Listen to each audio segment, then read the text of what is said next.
Good morning, members. Welcome to today's Transport Committee meeting at Union Street. We believe this might be the last Assembly meeting at Union Street before we move east to the Crystal, but we'll see whether that happens in a couple of weeks' time.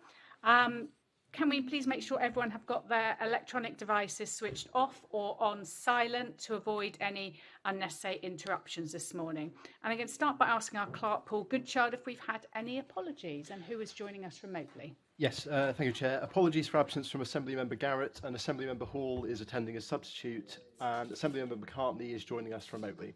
Lovely, and can I welcome Assemblymember Hall to Transport Committee today, also here as Chairman of Budget and Performance Committee. So thank you for coming along today. Declarations of interest. Can I ask the committee to note the recommendations set out at item 2, and do members have any other items to declare?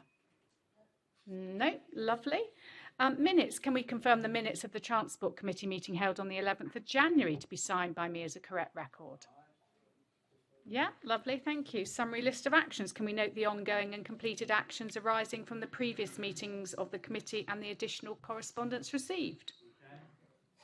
Lovely. Item 5, action taken under delegated authority. Can we note the action I've taken as chair of the committee under delegated authority in consultation with the deputy chairman and party group lead members, namely to agree the letter to Mark Wilde, chief executive of Crossrail, and we've also had a reply which has been circulated. Thank you very much indeed. Let's move on to our main item today, which is looking at Transport for London's finances from a Transport Committee perspective rather than a Budget Committee perspective, though I realise these things will overlap. I'd like to welcome our guest today, Seb Dance, Deputy Mayor for Transport. Welcome, your first meeting before us today. Thank you for joining us. Andy Byford, the Commissioner at Transport for London, welcome. And Simon Kilonback, the TfL Chief Finance Officer. So welcome today. Thank you for joining us. If I could start with Seb, and I'm sure Andy may well want to come in behind him.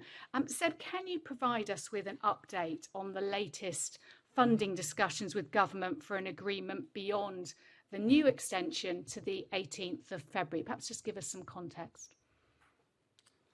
Absolutely. Thank you, Chair. And thank you for your warm words of welcome. It's good to be back here in front of the Assembly. And yes, as it is my first Transport Committee meeting, it's good to see some new faces as well. So obviously, you'll be aware that we have secured a 2-week extension to the current deal on the current terms. The genesis, obviously, of the financial difficulties that TfL finds itself in is the pandemic. We know, obviously, that up until the pandemic, we were due to run a surplus for the forthcoming financial year. And, of course, being so dependent as we are on fare revenue, we found ourselves in a situation during the pandemic of our finances being severely hit and needing to seek additional assistance from government. We all know the importance of the transport system for London. That goes hopefully without saying, but perhaps it would be good to remind people of the importance of TfL and the transport system in London for the wider economy in the UK as well. There are some 43,000 jobs across the UK that are dependent on contracts that TfL has. And these jobs are in a variety of places, from Yorkshire through to Scotland, Northern Ireland, East Midlands, West Midlands, South East, Southwest. In fact, they're everywhere, all across the country. In fact, some 55 pence in every pound that London Underground spends goes outside London. So the recovery of London, which is dependent on sustainably financed transport, is also essential for the recovery of the UK. And that's why our plea to government is this. We can't go on having short-term extensions. Yes, of course, that allows us to continue to operate the transport system, if you like, as a bare minimum, but it doesn't allow us to plan. It doesn't allow us to commit to all of the investment programs that we know we want to in order to deliver on the policy objectives that I think we all share, which of course is to increase the reliability and attractiveness of the public transport system. And we're at a crucial juncture, really. We can go one of two ways. We can accept that the transport system will decline because we don't get that long-term assurance from government that we need. We don't get the funding that we need. We can't invest in new rolling stock. We can't invest in new projects to promote active transport in boroughs. And what would that look like in 10 years' time? Well, it wouldn't be good, let's put it that way. Or we could choose another path. We could recognize that at a time when public dependency on transport should be increasing as we recover from the pandemic, at a time when everybody wants to see less congestion on our streets, cleaner air, and of course contribute in the fight against climate change, then we need to sustainably finance our transport system. I hope that we can work together to put pressure on the government to commit this time in the next round, which obviously are ongoing at the moment, to a long-term sustainable deal, not simply to keep London's transport system on life support, which is unfortunately where we are at the moment. Okay, and is a long-term funding solution a reality? Do you think that's a possibility, given where you are? You've come in new to this. I realise a lot of the negotiations will be, as it were, with the civil servants, and the Commissioner can give us a flavour of that in a minute. But do you think that sort of long-term funding solution is a reality that could actually materialise? Yes, I do. I do, because it's essential if we are to meet, I think, the combined objectives that we have, but also that central government has. I mean, central government doesn't want to see London's transport system decline. I'm certain, in the discussions even I've had with ministers and officials at DfT, that there is no plan or vision to have this transport system deteriorate. But there is no choice other than to have a long-term sustained government finance deal. You only need to look around the rest of the world to see how transport systems are funded. London is almost unique in terms of its dependency on fare revenue. 78% of TfL's income comes from fare revenue. That's against far, far less for other comparable world cities. If you look at New York and Paris, for example, it's around the 35 to 40% mark, where they get far more support from taxation, both local and state and national. Which, of course, is what we're asking for.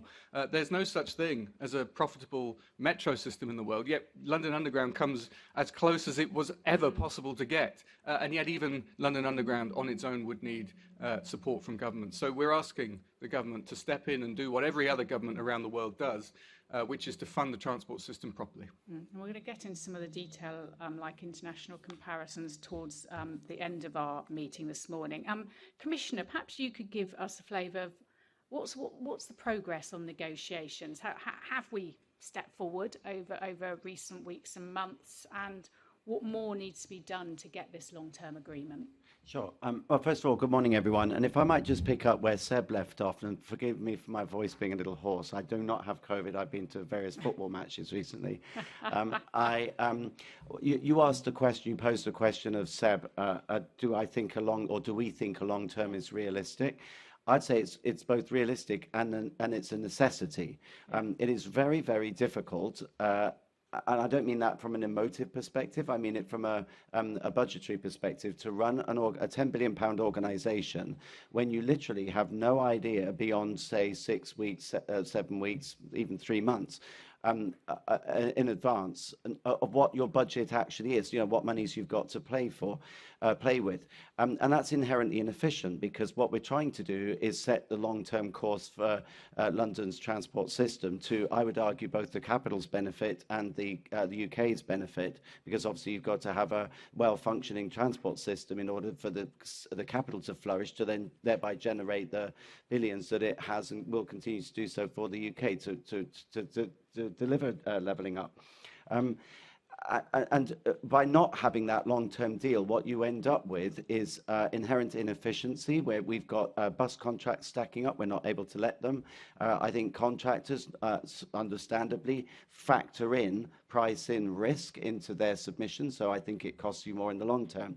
But to your specific question, where are we? Well, as you know, we did secure a 2-week extension last Friday, so obviously that expires a week this Friday. We are in discussions with DfT. What was put before us last Friday was unacceptable in terms of the conditions that were attached, and that was in relation to a deal that would have taken us through to June.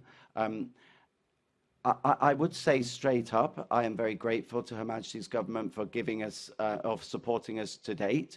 I don't take lightly the fact that something like just south of £5 billion support has been given. So I think that needs to go on the record. We are very grateful for that support. But don't bail out now. Now's not the time to stop that support. We can get to financial self-sustainability, and by that, my definition of that is covering our operating costs, our maintenance costs, and our cost of capital. We can do that by the financial year 23-24. So one last reasonable influx, we're not asking for the world, one last reasonable influx on OPEX will see us get back to that point of financial self-sustainability that Seb described, that we're on the cusp of before we went into COVID.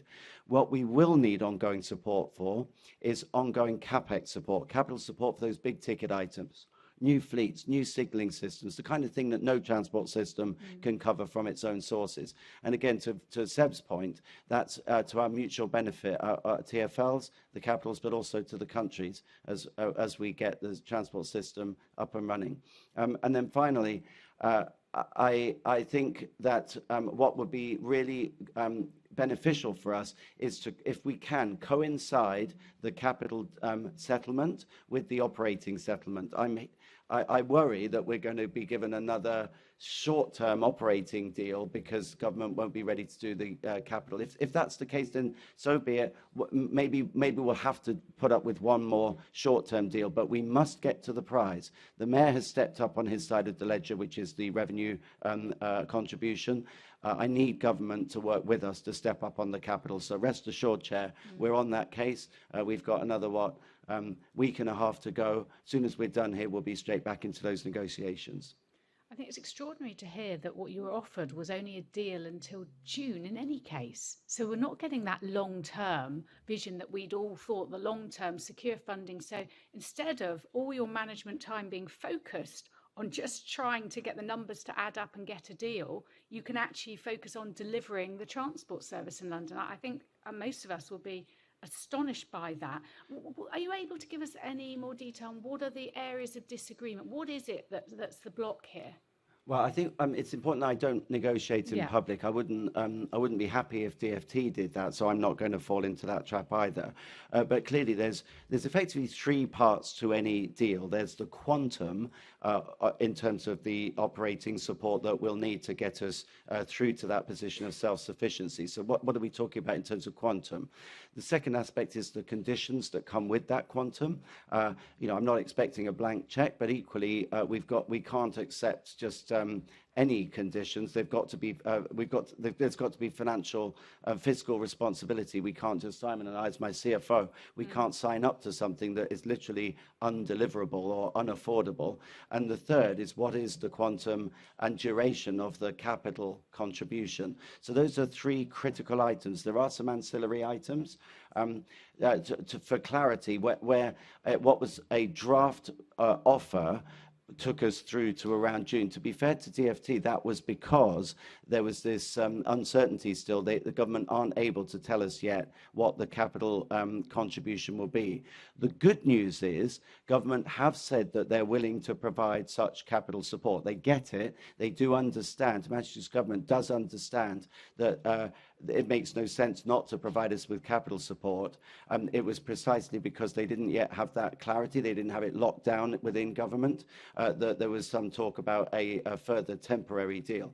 Again, if that's what it takes, a few more months to get that concurrence between what's needed for revenue and settlement with the Mayor and his contribution and the long-term capital that we need, I get it. I'll go with that. What I don't support is either a temporary deal that has intolerable, unacceptable conditions. I won't be able to sign up to those, and I won't.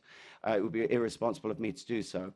Or an unending series of short-term deals. You know, enough of the short-term deals. We've got to get to a point where we have a reasonable, affordable, mutually acceptable capital and revenue offer. So this deal going to June was on the basis that you'd then have, just to be absolutely clear, you'd then have a capital offer alongside a longer term. Is that right? That's correct. And again, it's to government's credit that there has been movement. They do recognise that the Mayor has made a very positive contribution by putting up revenue sources and consistent with policy. So things like a precept on the council tax, and then policy initiatives that would, as an ancillary benefit, provide revenue for a transport system. So the government recognises that there's been movement on the part of City Hall. They've said that that will enable them to reciprocate with capital support, and I want to hold them to that promise. That's the quid pro quo. That City Hall's moved on the on one side of the ledger. We now need to see some movement on the capital side, and that's how you constitute and seal a deal. But are you any closer to getting some sort of deal, whether it's to June or beyond that? I mean, 2-week extension at one level might suggest we're almost there, we're just on the final bits. I'm not clear from what you've said. Well, you're not clear because I'm not clear. I can't give you any more clarity because I've not yet seen what the revised proposal will look like. The reason that we didn't strike a longer-term deal last Friday was because we could not reach agreement. So the sensible, mutually agreed, I stress, the sensible solution, rather than have an absolute impasse, a standoff, a no-deal scenario that no one wants and Londoners certainly don't want. The sensible outcome was to just roll over the existing financial agreement for a further 2 weeks to enable further discussions to proceed. So seems like a long time, right? It's not. That's 14 days or 10 working days, and we're 2/3 of the way through. What am I talking about? Nearly a half of the way through that. So time's of the essence. What I don't want is another short-term deal, but rest assured, if the proposal is unacceptable and literally unacceptable from a financial perspective. In other words, the conditions are too onerous that I cannot in good faith sign up to them, because I won't be disingenuous. I won't just sign up to them and then not deliver. We have delivered on every single condition that has been put before us, every single one, and I'm proud of that. I'm proud of that as TfL. But for that reason, I want to continue with that moral high ground. I will not sign up to something that is unacceptable or unaffordable. So we'll have to wait and see what happens before next Friday, or more likely on the day. So at some point, you may just have to walk away from this. I hope that's not the case, Chair. We know our responsibilities. We have a responsibility to TfL, to the people that work at TfL, but more importantly to the people of London. We've got to, with government, get that deal. I think, to be fair to HMG, there is a commitment to support TfL. There has been, there's evidence of that. We've received nearly $5 billion to date. We're very grateful for that. But again, let's not blink now. Let's not bail out now. One last proper influx, reasonable influx of OPEX can help us towards becoming financially self-sustainable. And then let's partner up to deliver the capital benefits that will have ripple effects across the whole country. Lovely, thank you. I've seen Assemblymember Hall and then Assemblymember Bailey. Thank you. Just a very quick intervention. And this is to Seb Dance. Our Commissioner, Andy Byford, as always very professionally, has just told us that he doesn't want to negotiate in public. He wants to do it in private. The government has made it very, very clear that that they want to negotiate in private. So given this, do you think the Mayor has been right to repeatedly seek to negotiate in public? Thank you for your question. I don't accept the premise. I don't think that the Mayor is negotiating in public. I mean, obviously there are specific and significant areas of disagreement between DfT and TfL and City Hall at present, and it is right and proper that the disagreements be discussed in the appropriate manner. What the Mayor has consistently done and continues to do and will consistently do is make the case that we need this funding, we need this long-term deal. As the Commissioner has said, we obviously appreciate that the government is under enormous pressure because of the pandemic. Of course, there are many, many different demands on capital that are coming from a number of sectors that have suffered as a result of the pandemic. But the transport system is no different. And of course, the benefit of having a well-run, well-funded transport system is disproportionate to the amount of money you put in. You get far more economic value from a well-funded, well-run public transport system. And that's what the Mayor has been calling for. Yes, but he's been doing all of that in public, which was where my question came from. Perhaps if he kept his own counsel and behaved in a more professional way, as indeed our Commissioner does, then there wouldn't be as much of an issue as there is now. I'll leave it there, Chair. Thank you. Lovely. I've seen Assemblymember McCartney. Yes, my question is to Andy, if I can. And that's just, obviously, there's a great deal of your time and senior officers' time taken up with dealing with these continued negotiations. Can you just give us a sense of how much of your time this is taken and what is not being done because of these eternal negotiations? So that's a good question, Assembly Member. I mean, at least 50% of my time is spent on dealing with budgetary matters, possibly more, possibly as much as 60%. Obviously, the opening, getting the Elizabeth line ready is another huge draw on my time, albeit somewhat more fruitful at the moment, given that we're on the cusp of being able to open. But certainly 60%, I think, would be a good indicator. It does mean that you can't focus on some of those other things. I like to get out and about around the system, to meet with colleagues, to talk to customers. I like to be doing more innovative work with my team to take transport forward. But it is what it is. Look, I said when I got here, the two big first priorities for me as the incoming commissioner were to get the Elizabeth line open. That remains the case. The second was to steer TfL through COVID with all that entails, rebuilding the ridership, rebuilding the finances, and rebuilding the morale and capability of the organisation. So all of those have had my attention. It's been kind of the mark of my tenure to date. And I'll stick at it. We'll all stick at it. My CFO would spend, well, that's 100% of my CFO's time. And it is exhausting, but it needs to be done. So that's the job. That's what you pay me to do. And we will not give up until we get that deal that's affordable and that does the job. Lovely, thank you. Assemblymember Baker. Thanks, Chair. I just wanted to follow up on the idea of potentially negotiating in public. And with so many, question to the Deputy Mayor, with so many conditions coming up each time there's a short-term funding deal, do you think it's appropriate that Londoners are aware what conditions might be attached and are able to have their say and consider what the impact might be on London transport? Yeah, thank you for the question. And obviously, here we are in a public forum. I mean, this is being broadcast in public. We're necessarily having these discussions in public because it's right and proper that Londoners see their representatives discuss the issues that affect them. And that's why, of course, the Assembly is so effective in the work that it does, because it is a public organisation subject to public accountability. The issues that the Mayor raises about the importance of having the long-term deal are exactly the same issues as we have been discussing already this morning. They're exactly the same points about the risks that are posed to London for taking the wrong direction, as in not having a long-term funded deal. Of course, it is right and proper that the Mayor stand up and defend Londoners' interest in that respect. When it comes to the specific issues on a day-to-day basis that are part of the discussions with DfT, of course, when a deal is announced, as in historically when a deal has been announced, it is right and proper that the conditions attached to that deal that have been agreed by the Commissioner and the Mayor, that they are then subject to public accountability. But it wouldn't be right for the day-to-day negotiations to be subject to public accountability, because of course we require a level of trust between government and City Hall.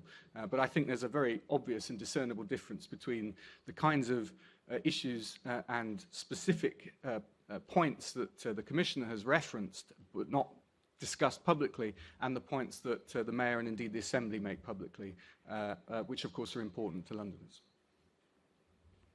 Do you want to carry on with your... I have some actual questions, not follow-ups. So I want to return to, and this is for all three of our guests today, so you may have different aspects of this you want to comment on. What is the impact of the short-term funding agreements with government? What impact has having multiple short-term agreements had on the organisation?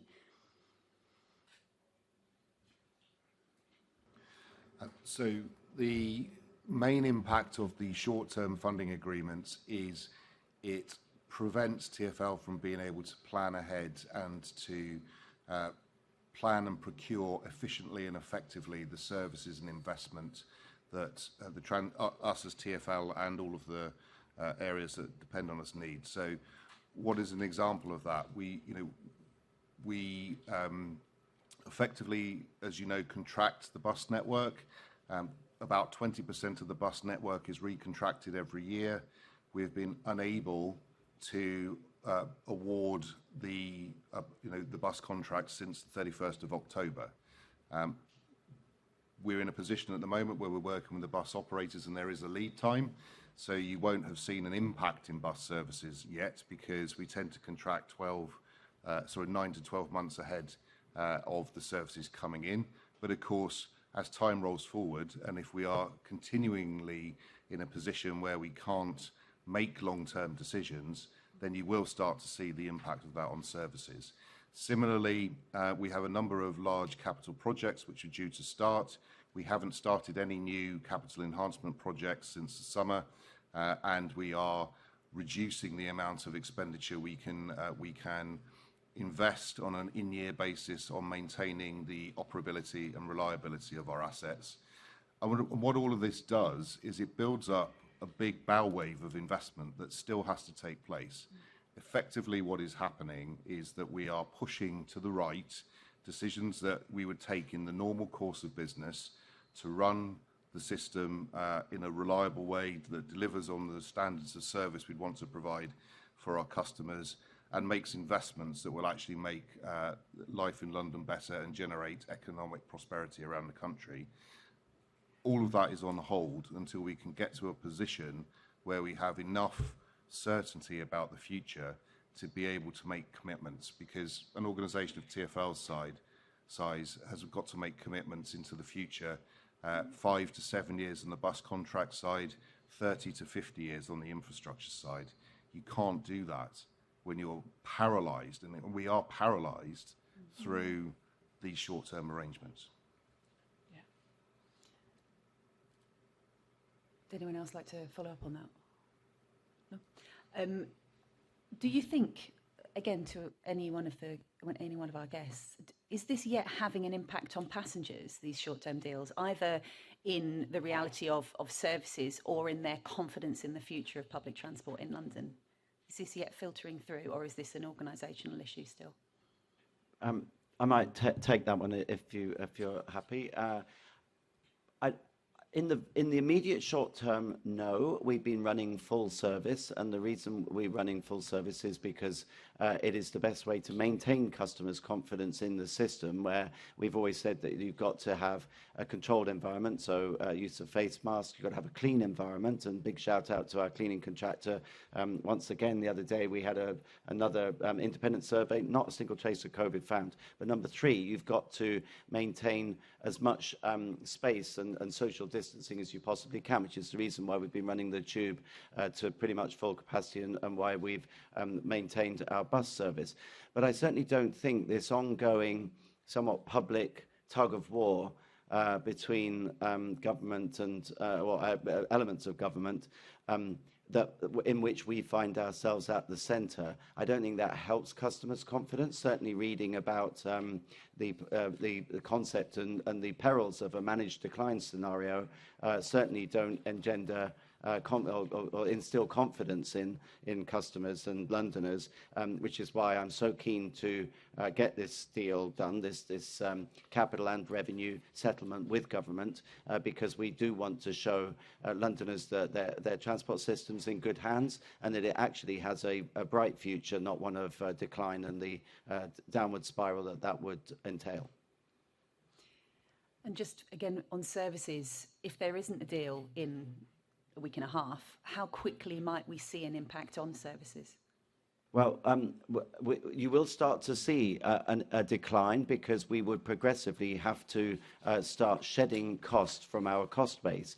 The most immediate impact being we would have to look at our bus service, because the bus service is easier to take cost out of buses because you wouldn't let contracts, you would reduce the numbers of vehicles on routes, you would potentially cancel routes.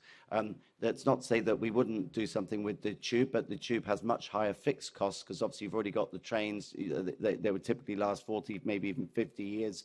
The rails are there, the stations are there. It's much more difficult to take costs out. But in the worst case scenario, what we have said, if we are unable to move beyond a managed decline scenario, then we will be looking at 9% cuts in service to the tube and potentially up to 19% cuts to the bus network, and the 19% cuts to the bus network could equate to something like cancellation of 100 routes. We really do not want to go there. I've previously, before this committee and others, described an international lesson about what happens if you slash service and or maintenance. You move into a downward spiral from which it's very, very difficult to recover as customers abandon the system, so therefore there's even less revenue, so you make further cuts and further customers abandon the system. Let's not go there.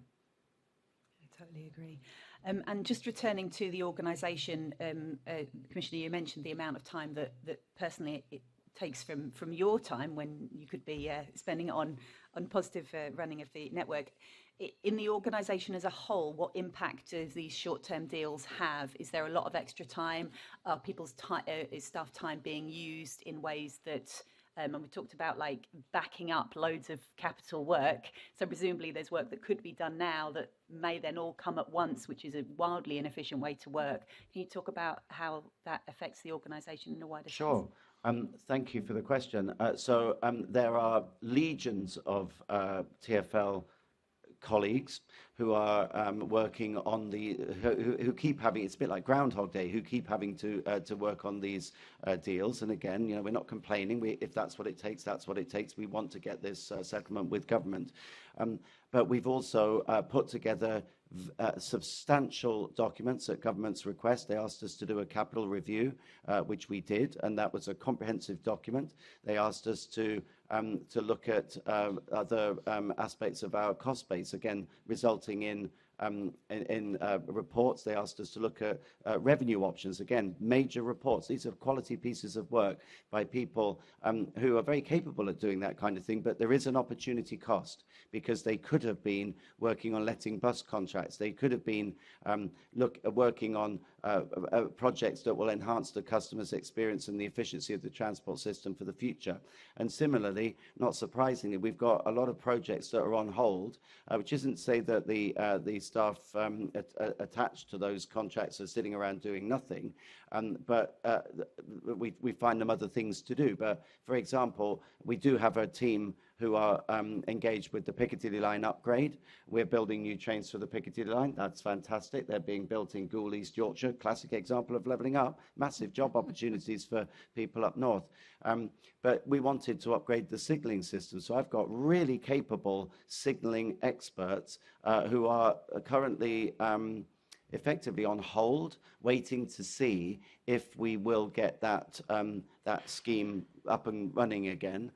We've had people working on other schemes like the Bakerloo Line Extension, Crossrail too. We're not tone deaf. We don't expect to get everything done. The country is in a tight spot fiscally. But those people, again, we've had to find them something else to do, or in some cases let people go. So it has a hugely depressing impact on morale. It's really causing uncertainty within the organisation. And one thing that I'm very concerned about is an absolute evident brain drain at TfL, whereby quality people are leaving. And typically the reasons cited, so in some cases it's money, but quite often it's security of tenure, and it's the relentless pressure that people are under. So, we're professional civil servants. We get that there's pressure in the job, but if you really do feel that the future is bleak, then you're going to look elsewhere. And headhunters are circling, and I'm very disappointed to see, for example, a world-class CFO like Simon Kilonback leave. He is not the only one. We've seen a number of quality people leave, and I'm trying to stem that flow. Thank you. Lovely. Thanks, Chair. Thank you very much. Let's move on to looking at the current financial position. Assemblymember Bailey. Thank you, Chair. Good morning, gentlemen. I suppose it could be said that the greatest impact of the short-term deals is that we have been able to keep the system going, because I think that needs to be mentioned as well. We understand the impact of the pandemic on your finances. You've given us quite a good breakdown. But what has been the impact of the Omicron variant in terms of passenger safety concerns and confidence in using the network? If I could start with Seb. Sorry. Thank you for your question. So obviously, with each successive variant, there has been a clear increase in people seeking to avoid using public transport, of course. The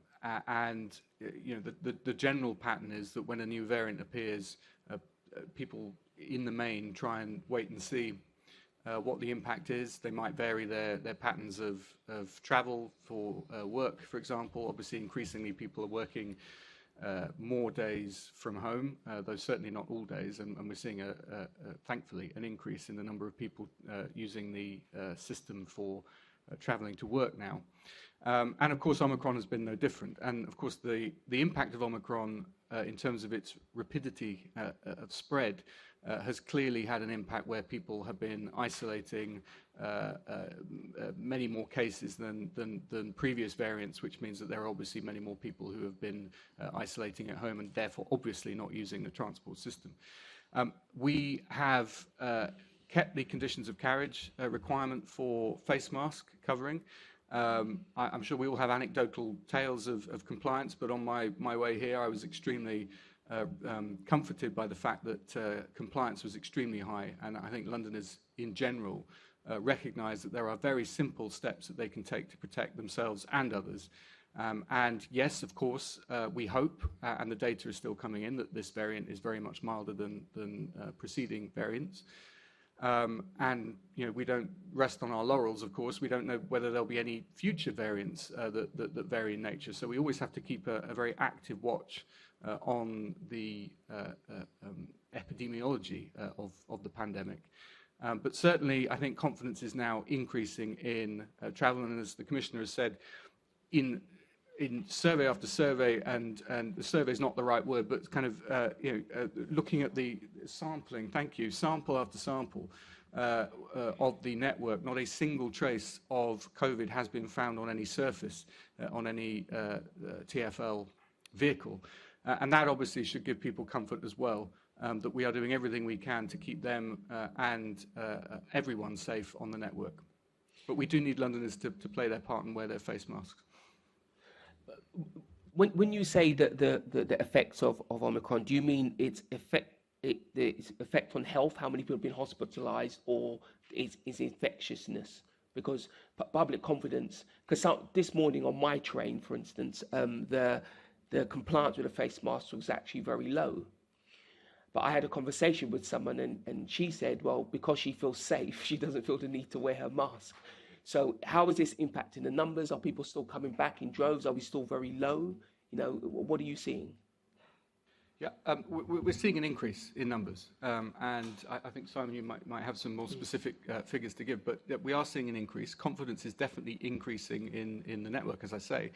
And I appreciate that, we all make decisions about our own personal safety and what we feel comfortable with and uncomfortable with. And I understand, wearing a face covering is not the most physically comfortable activity that any of us can do, but it is the simplest and most kind of empathetic, if you like, thing that we can do as a bare minimum to our fellow passengers. There are many people who are susceptible to the Omicron variant who, even if they are jabbed, have had their 3 vaccines, they are understandably wary of the potential impact of contracting COVID. So I think it's incumbent on all of us to do what we can. I appreciate that rates of compliance will vary service by service, but it is, I remind everyone, a condition of carriage. And we do ask at this point all Londoners, when travelling on TfL services, to wear a face covering. But I don't know if, Simon, you want to come in on figures.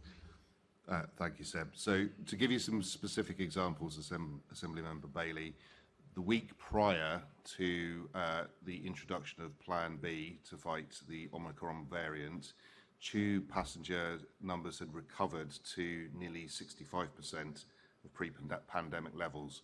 On the Monday morning, following the introduction of Plan B, they fell to 35%. That level of immediate reduction is having a devastating effect on TfL's finances, and it is purely because TfL is so over-reliant on fares for the main source of income that we have this ongoing need for government funding. And the reason why we're asking for government funding to continue throughout 22-23 is obviously the risk of further variants is so unknown, and our ability to absorb this level of volatility is beyond any public transport organisation in the world to be able to do. So that level of volatility is unusual. In this committee and in budget committees pre-pandemic, we were talking about 2 to 3% levels of variance in terms of tube demand. And when we looked at Brexit and we built up a capital reserve of £2 billion to be able to absorb Brexit on our own, that was based upon a 10% shock. So you can see the effect that the pandemic is having not only on Londoners and on demand for the services, but on TfL's finances because of this broken model of over-reliance on fares income that we're being forced to go back to post-pandemic. Okay, I won't pick up that point because I think the fares model will be picked up elsewhere. I suppose you've touched upon, Simon, you touched upon what the impact has been so far from the work from home guidance. Is there a lingering effect? Has that suppressed numbers, or we had a quick bounce back? So we have seen a reasonable bounce back. So in the last few weeks, we've started to return with London Underground demand climbing steadily a few percentage points a week. Since the work from home guidance has been removed, we've sort of got back towards 50% and now are nudging sort of 55 to 60% on weekdays and more like 75% at weekends. The big impact on the tube is still people who can work in offices or working from home. Across evenings and weekends on the tube and throughout the day on the bus service, where we know many of the poorest Londoners depend on the bus service, that demand has been fairly constant at around 75% for quite a while. But the return to work in the central business districts of the city are what are really driving those demand levels on the tube. Okay, I think I'll go back to you, Chair. Thank you. Lovely, thank you. I was going to carry on with the questions, bring you in at the end. Is that okay, Assemblymember Berry, or was it on that specific point then? Yeah, sure.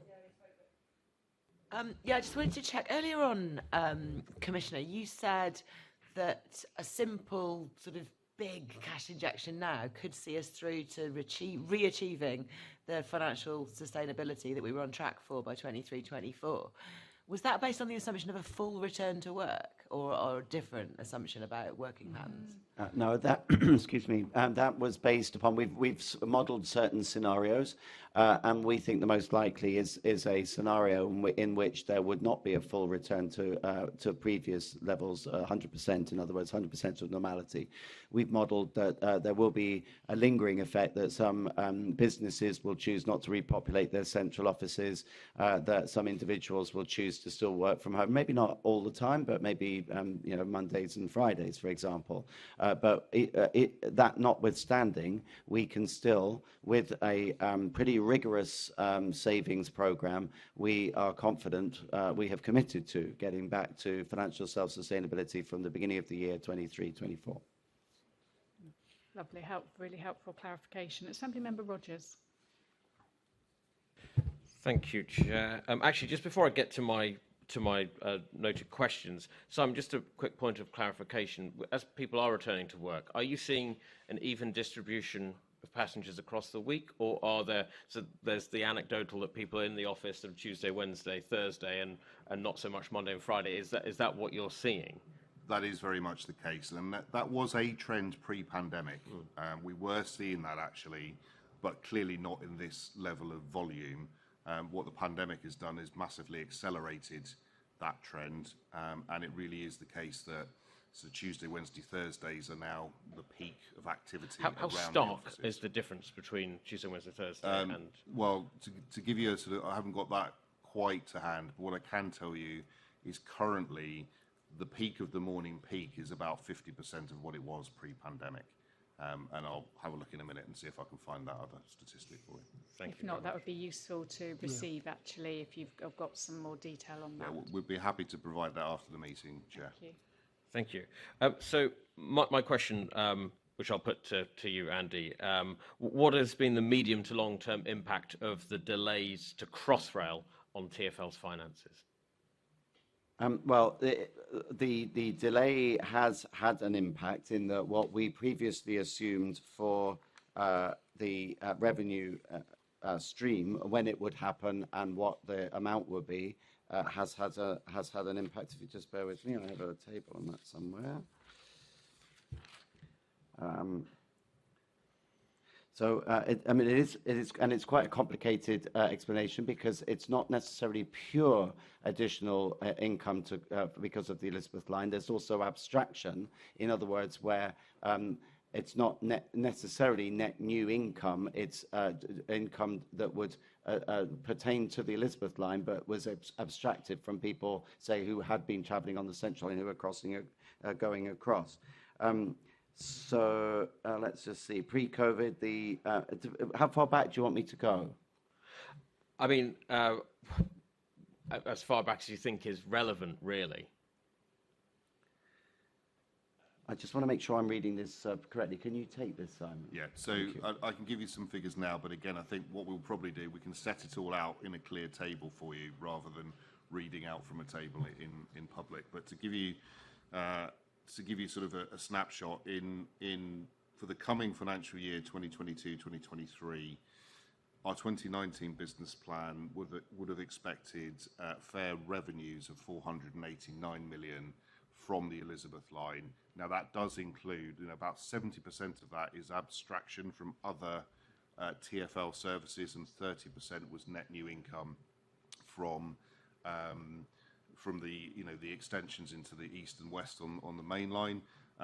That grew by 24-25 to just over £1 billion of gross revenue per annum, because it's the opening of the full railway end to end, east to west, through the central tunnel section that drives the income rather than the abstraction from the services.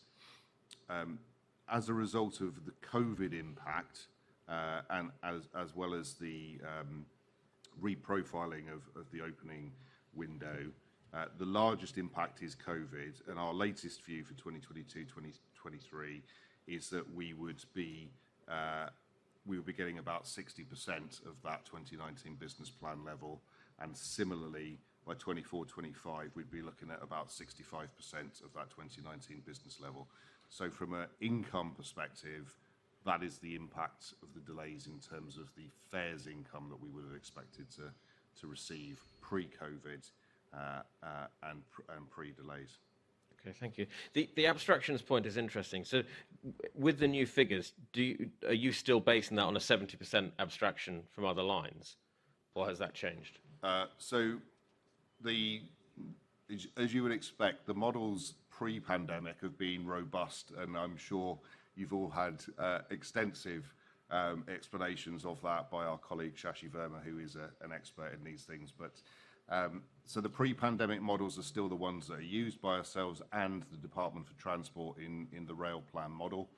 The abstraction would remain largely stable, but there are some changes in behaviour as a result of the pandemic, and we won't, we're currently using the existing models.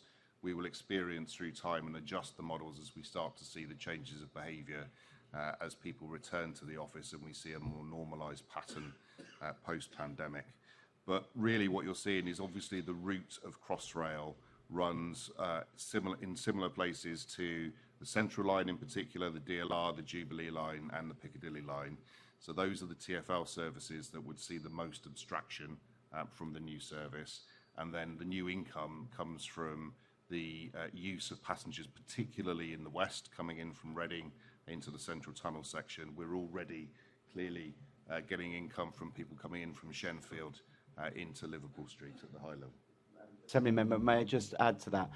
And it's precisely because there have been delays, which I can't turn the clock back. I wish there hadn't been. There are reasons why there were delays, but it's precisely because of that I set my team 2 specific schedule-related targets, because we want to get that revenue stream going. So the first target was obviously to get the central section open no later than the first half of 2022, and that remains the case, guaranteed. The second was to see if we could move forward what really turns on the revenue stream, which is bringing people in from the existing overground sections, or above ground, I should say, to avoid confusion, from the west and from the east, to get them to not have to change at Liverpool Street and Paddington respectively. And we have a way of doing that, which we're very focused on. I'm confident that we can deliver sooner than the date which we inherited from the outgoing Crossrail board. Okay, thank you. And so I'm focusing again on these abstractions. You mentioned the Central Line, the DLR. Simon mentioned those lines particularly.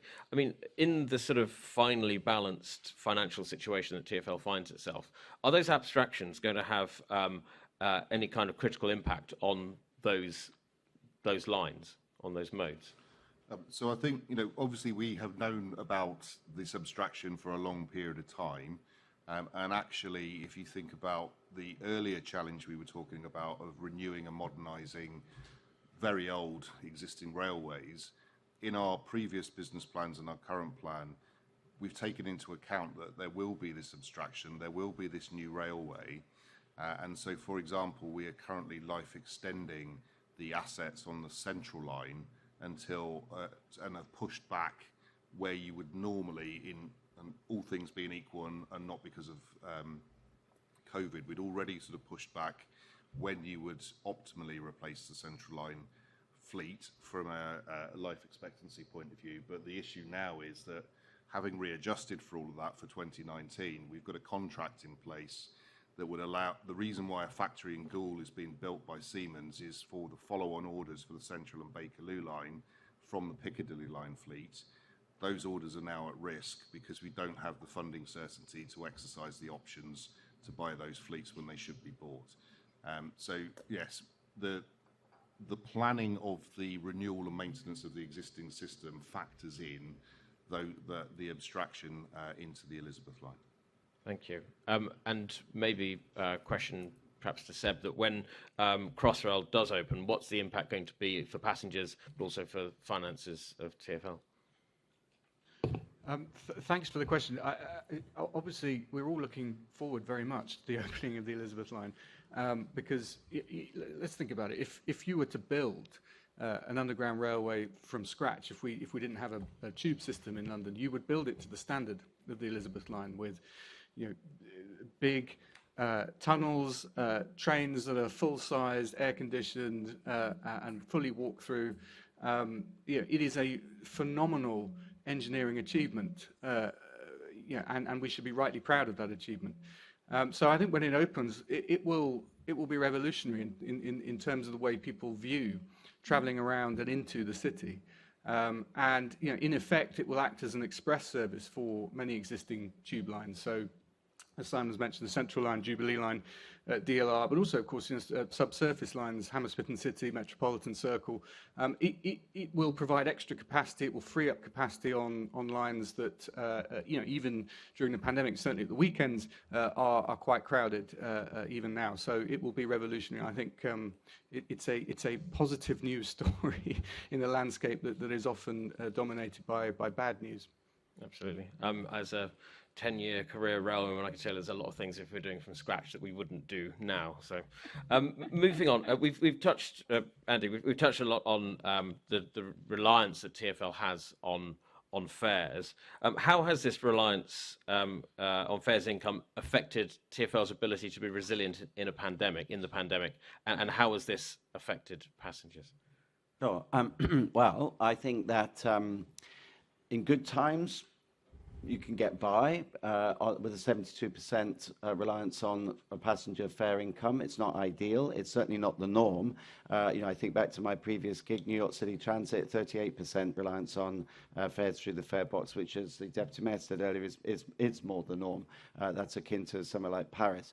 And there's a much more diversified revenue stream in pretty much every other major transport system across the world. But in good times, you can survive with that, but it leaves you very vulnerable to abnormal economic shocks, of which the pandemic has proven to be pretty much the most extreme. Now, it's to my predecessor's credit, the previous commissioner and the team with Simon as the CFO, that a buffer had been built up, so a cash buffer of £2 billion had been built up, just in case there was some kind of economic shock, given that we're not the beneficiaries of central government funding for OPEX. But even that substantial amount was fairly rapidly run down. It saved TfL because initially, before financial deals were struck with government, that was the source of funding that kept the system going.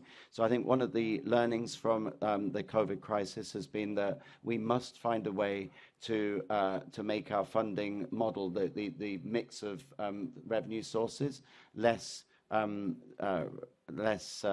vulnerable to economic shocks, and that needs to be, I would suggest, obviously fares have their part to play, but akin to most major other systems, a mixture of that plus contributions from other sources, which is what we're very much focused on, about which we wrote a report which we submitted to DfT. How long has this reliance on fares been a fact of life for TfL? Simon, I'll ask you to take that. Yes. So the mix of funding so you've only got really two sources of funding. You have fares and user charges on the one hand, or taxation on the other hand. And in 2010, the mix was more 50-50. So at that point in time, the grant funding of TfL was about 50% of the funding of the network. It was about £3 to £3.5 billion per annum at that point in time. In 2013, the grant funding was cut substantially, and the operating grant was cut in half, from about nearly £2 billion a year to just under £1 billion a year, and an element of that was then effectively transformed into business rates that were retained by the mayor. The other half of that operating grant was then phased out between 2013 and 2017. So the amount of subsidy, the amount of funding for the operation of the network was reduced by 50% between 2013 and 2017. Similarly, but investment goes in cycles, and 2019 was the low point, the end of an investment cycle, and we're beginning the start of a new one. That at its peak, we were, as I said, the total funding package was about £3.5 billion. There was about £1.5 to £2 billion per annum of capital funding. That is now £1 billion per annum via retained business rates. So a significant reduction in the amount of taxation-based funding, and therefore a significant reliance on replacing that with fare and user charge-based funding. Thank you.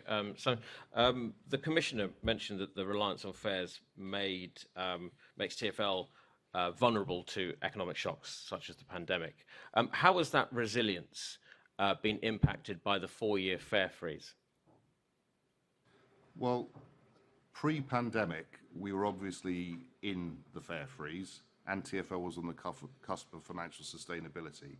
So we knew about the grant reductions, and we put plans in place to absorb them via savings. We knew about the fares freeze, and it helped effectively underpin the demand growth through that period. So our 2019 business plan saw us get by this year to financial sustainability with all of those things happening.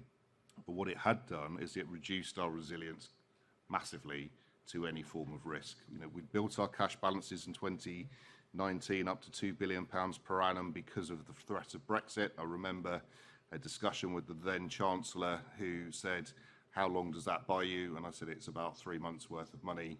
And he said, "It's not enough." So, you know, our cash balances are the only loss absorption mechanism that TfL has. We've got about £3.7 billion per annum of current liabilities. Your current assets, cash in our case, should exceed your current liabilities. They don't. That recognises the fact that we can get funding from government. And therefore, we find ourselves in a position now where we used £1 billion of that cash balance before we got any government funding. And we're now unable to rebuild those cash balances as part of the current deal. The funding agreements seek to limit us to a minimum of 1.2 billion, which is 2 months operational funding, doesn't even take into account debt repayment or capital repayment, and we need to end 2022-2023 in a stronger position from a balance sheet perspective if TfL is to be financially sustainable on its own from April 2023 onwards. Thank you. And sorry, Chair, final question from me. Have you ever quantified the cost, the compounded cost of that 4-year fare freeze? The figure that often is spoken about is 640 million. But my understanding is that that's kind of the upfront cost of the loss. But that would presumably, if you'd done RPI plus 1, there'd been a compounded increase in revenue there. So have you ever quantified that total cost? No, that figure that's quoted came from the comparison when the fares freeze was brought in to the then business planning assumptions. We've moved on. We've had business plans and budgets that have absorbed that. It's not a useful thing to quantify from our perspective. We've just got to get on with finding a way to make the income and expenditure balance. And many things change, such as the pandemic, which has completely changed the face of what demand is. So it's not possible to calculate at this point, looking backwards, because you're not comparing like with like. Thank you, Chair. Lovely, thank you. Assemblymember Bailey. Thank you, Chair. Let me start with Simon, please. What assessment have you made of the impact on ridership levels with the fare rise of RPI plus 1%? Our historic models show that for every 1% increase in fares, you get a 0.3% reduction in ridership. That means you still have a net beneficial impact of 0.7% demand for every 1% increase in fares. The RPI plus 1 was a requirement of previous government funding deals, and the current funding deal says that whilst government have announced that they are going to only increase fares in 22-23 by RPI, if the mayor has to at least match that, but beyond 22-23, TfL and the mayor will be liable for any shortfall compared to the RPI plus 1 funding assumption. So those are the conditions of the funding settlement. Let me move to Andy. Do you think that this has become a part of the negotiation, the deal that you're having to work through now, because it was already in the business plan, this RPI plus 1? Well, we had a planning assumption pre-pandemic. We've made the argument consistently that during a pandemic to rebuild ridership, you wouldn't use that assumption. You would want to encourage people back onto the network, get back to full capacity, recognise the cost of living crisis, and then look to address what fares might be in the future. But the conditions of the funding agreement have been to maintain that pre-pandemic assumption around fares increases. Thank you. I can see you nodding there, Seb. if you were on the government side in the negotiation, which you at least have to play out in your mind when you enter the room, what challenges do you think the government have faced? Because obviously we've had to cover the cost of furlough and other big national projects. Do you think this is an unreasonable request to keep this in, or do you see that they have a wider playing field? Yeah, thank you for the question. As Simon says, the requirement to increase fares was a condition of the funding deal. And, you know, we have to look at who that impacts the most. Many of us here are in a lucky position to be able to absorb an increase in our cost of travel, but there are many Londoners for whom any increase in the cost of travel is extremely difficult, not least because, of course, costs are increasing everywhere, from fuel and energy prices through to, of course, the simple rate of inflation at the moment, which is increasing rapidly. So, you know, we're loath to do anything at this point that increases the burden on passengers, particularly those with the lowest income. And, you know, let's look at two things. Firstly, we were on course for a surplus, even with the fares freeze having been in place. And secondly, think how much higher fares would have to be had we not had the fares freeze in place for those 4 years. We would be starting from a very much higher position.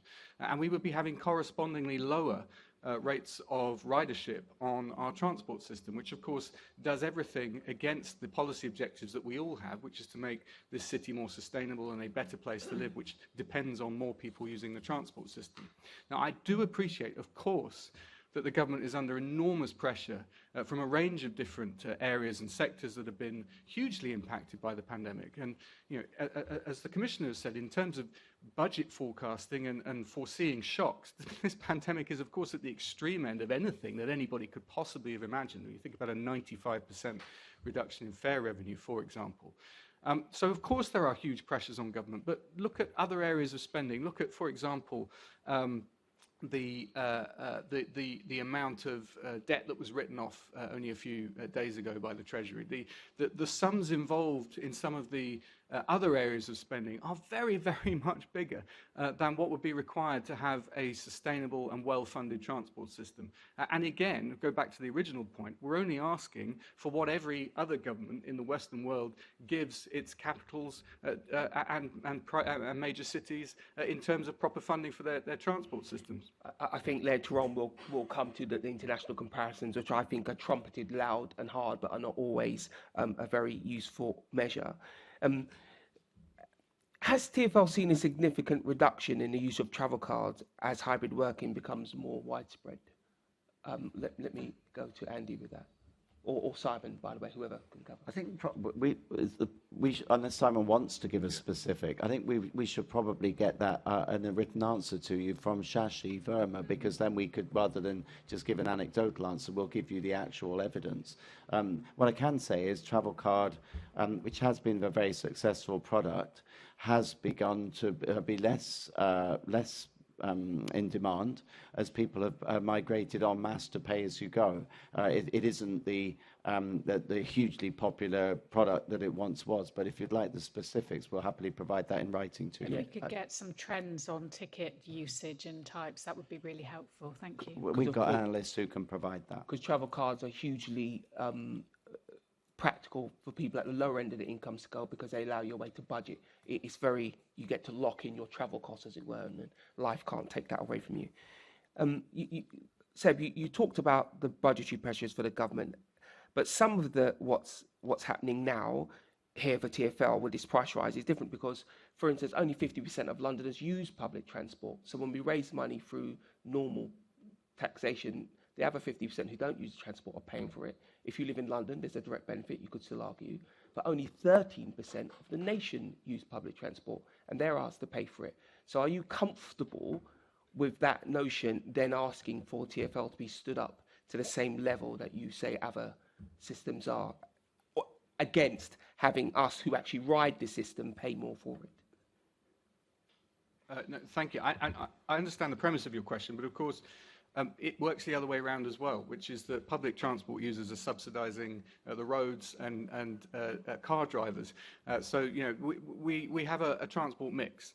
and each of us makes a decision on a daily basis as to which mode of transport we will use, and there'll be a range of factors that we have to take into account when we take those decisions. What we have to do, and I think this is a policy aim that I believe we all share, is to increase that proportion of travel that is taken by public and active transport, because that is not only beneficial in terms of your health, increasing your rate of active travel is incredibly beneficial in reducing things like heart disease and cancer rates. But of course, it benefits drivers. It removes other unnecessary car journeys from the roads. It reduces congestion. It increases air quality. And of course, it does contribute to the fight against climate change. That has to be our policy aim. And I believe the government has that policy aim as well. So it makes sense, therefore, to invest in the transport system. I actually think the figure 50% might be wrong. I think it's some 65% of journeys in Greater London are undertaken either by public or active transport. So I think I was referring to regular users. In my mind, when I think of the transport system, I think of people who go to work on a regular day. So I'll come back to you, Chair. I mean, there's a whole range of reasons why people use the transport system. Of course. Lovely. Okay, thank you very much. Let's move on to our next section, looking at the budget submission for 22-23. Assemblymember Clark's going to lead this section. Thank you so much, Chair.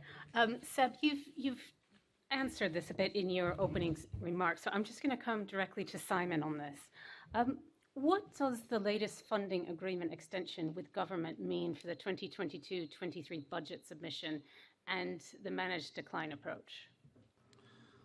So we set out in the autumn our draft submission to the GLA budget, and as we rehearsed at the Budget and Performance Committee, when we set that out, we didn't have clarity on where the £500 million per annum we needed from 2023 onwards would come from.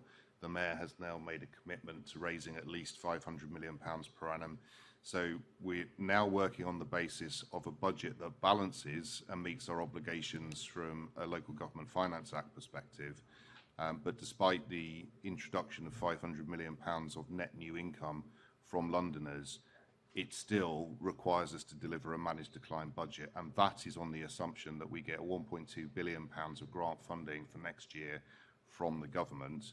Where we currently are is we have no certainty at all of what grant funding we're going to get for next year from the government. That's an incredibly difficult position to be in February with needing to put a final budget together by March. We should be letting contracts already if we're to hit the things we need to deliver in the next financial year. And of course, we're just not in a position to make any decisions at the moment. Yeah, it's really worrying. I mean, just yesterday it was in the news that the Brent Cross flyover, which is in my constituency of Barnet and Camden, it's at its end of life. It's in the middle of a regeneration area that regeneration has dragged on for 30 years, and it's not delivering a number of things, not because of TfL, because of Barnet. But I'm just really concerned when I hear things that you're saying that there's no certainty. Well, it's not just that one TfL asset; it's assets across the capital. I'm worried that we're entering a situation that I'm not sure Londoners fully understand where we are. We're at a point where it sounds to me like assets are going to crumble, services are going to be reduced, and I'm really worried. And I'm just wondering, set against this sort of managed decline, what hope can we offer to Londoners that TfL assets aren't going to sort of crumble?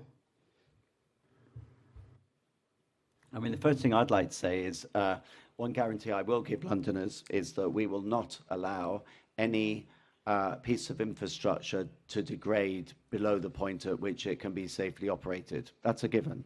And I'm the last person to want to take an asset out of service, such as, say, a flyover. But if we can't be certain that that can be safely operated, then the only way of guaranteeing safety is to take it out of service. And obviously, you try to do things before then in terms of maybe restricting lanes, restricting weight onto a structure. But there comes a point where if you really can't be certain that the thing can be safely operated, then the best course of action, reluctantly, is to take it out of service. Look, we hope we don't have to go there. We really do. We've really pushed our case to government to stress the importance and the common sense to the UK recovery of a viable London fueled by its transport system. And we've also set out, not in a hyperbolic manner, but in a calm, measured manner, just what the impact would be. So, for example, if we were to be into managed decline, we would not be able to deliver any more step-free access schemes other than those which are currently in construction. I really do not want to go there. That lack of access to the tube is an affront to civil rights, it seems to me, in that people don't have the benefit of using the system that the rest of us all enjoy. So we want to keep going with the step-free access schemes. As Simon mentioned, rolling stock replacement would effectively be halted beyond that which is already committed. Let's take some examples. The Central Line, we talked about life extension on the Central Line. That's 1992 tube stock that we will life extend, but there'll be no prospect of replacing that. The Bakerloo line this year is 50 years old, 1972 tube stock. That will somehow have to be kept going. Station capacity upgrades, unless they're committed, would have to grind to a halt. Ditto at healthy streets and active travel investment, cycle lanes and the like. We would finish off those major road schemes that are currently committed, because there's a point at which it's inefficient to cancel them. Major projects such as the station box at Elephant and Castle, which is it would be constructed by the developer, but we wouldn't have the money to fit it out, which just seems crazy to me. We've already talked about Crossrail 2 and Bakerloo line extension. We would not be able to expand the cycle hire scheme. There would be myriad impactful consequences of a managed decline scenario from a capital perspective, but as I mentioned earlier, from an operating perspective, we will be looking at huge cuts in bus and tube service. So I'm again hoping we don't have to go there. Yeah, I hope so as well. I mean, one thing amongst that long list of things is the investment in cycling infrastructure. I'd be very concerned about, and alongside of that is things like TfL fund a range of programs that teach not just children to cycle, but adults as well. And without those programs, if we're not investing in people's skills going forward, it makes that bit of work so much more difficult. I mean, I can think of children in my own ward who benefit from these cycle programs, and it's not just good for them, it's good for their families and their parents, and it's life skills. I'm just wondering, do you think the Secretary of State for Transport understands the implications of the managed decline scenario you've just set out? Well, I can't really speak for the Secretary of State. Okay. What I can say is that we have, in our discussions with DfT, made crystal clear what managed decline means. So we have, at our recent Finance Committee, for example, and the board, the meeting of the TfL board, we have set out in quite granular detail what the implications are and cited examples of schemes. At the last board meeting, we showed quite graphic pictures of the rapidly degrading state of some of our structures, say, for example, flyovers like the one you cited, Assembly Member. I always try to look at things positively. The government has stepped up. The government has given us nearly £5 billion to date. I don't think there's any suggestion that there won't be support forthcoming. But I am concerned that here we are on Wednesday of a 2 week, in the first week of a 2 week extension, and I'm on tenterhooks as to see what the operating amount will be, what the conditions will be, and what is offered by way of capital, because otherwise we're not exaggerating this. If we don't get that support, we will be moving into a managed decline scenario. In fact, we already are. Let's not go there. Let's pull out of that. Yeah. There's still time. Last from me. Just going back to you, Seb. What would, I mean, the number that's been floating about is the 18% reduction in bus services. What would that look like for Londoners? The short answer is not great. The slightly longer answer is that obviously it would reduce significantly the number of bus routes that we were able to operate. I mean, you heard earlier the differential benefit between cutting tube services versus bus services. Where there's fixed infrastructure on the tube, of course, you get very much less benefit from reducing the service, whereas with a financial benefit, whereas with the bus network, obviously pulling routes has immediate impacts in terms of savings. 18% is around 100 routes. We have, I believe, the largest bus network, certainly in Europe, possibly the world. I'm looking to my left and right, but we don't know. So, it would still be a huge network. However, of course, the people who depend on bus services are often those at the lowest end of the income scale. And they're almost always those in areas which are not covered by other forms of transport as well. I mean, the bus network is the kind of unsung hero, if you like. It operates all over Greater London. It operates 24 hours a day. It's a fantastic asset, and it would be such a crying shame if we were to go backwards on that. And if you think about the impact that additional level of service that the bus network gives, it would make reliance on public transport very, very much harder. People will, inevitably find themselves looking at alternatives which in the main would increase congestion, reduce air quality, and of course contribute to climate change. We don't want to see that. So that's why we are so determined to do everything we can to avoid this, but we are, as we say, completely dependent on the government on this, on then stepping up to the plate and delivering. Yeah, thanks. I share that concern, particularly as you highlighted, places with without tube stops, places in outer London, areas I serve. High Barnet is just about to lose the 84 bus, which is not operated by TfL but by Hertfordshire Council, but that's going to have a massive impact on the north of Barnet as well. I'm just wondering though, how will you ensure that the negative impacts? I mean, if this does happen. How can we minimise the negative impacts for people in outer London, particularly where cost of ridership is going up a bit, but also I'm very worried that if we have removal of bus routes or reduced frequency of services, we will have people either returning to cars or not travelling. I think it's very concerning. Obviously, I'm glad to hear you share that concern, and that this is the sort of the last option, as it were. But I'm just wondering, is there thought into how to minimise these negative impacts? Absolutely. I mean, obviously, we don't want to be in the situation that would require us to make those cuts. But where those cuts are made, they would be first and foremost in areas where there is some duplication.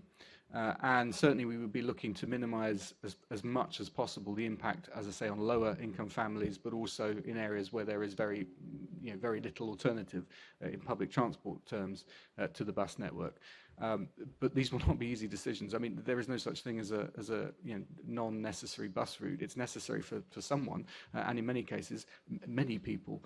So reducing any of these routes would have a significant negative impact on people. But of course, we would try and mitigate and minimise the impact on those two groups as much as possible. Thank you, Chair.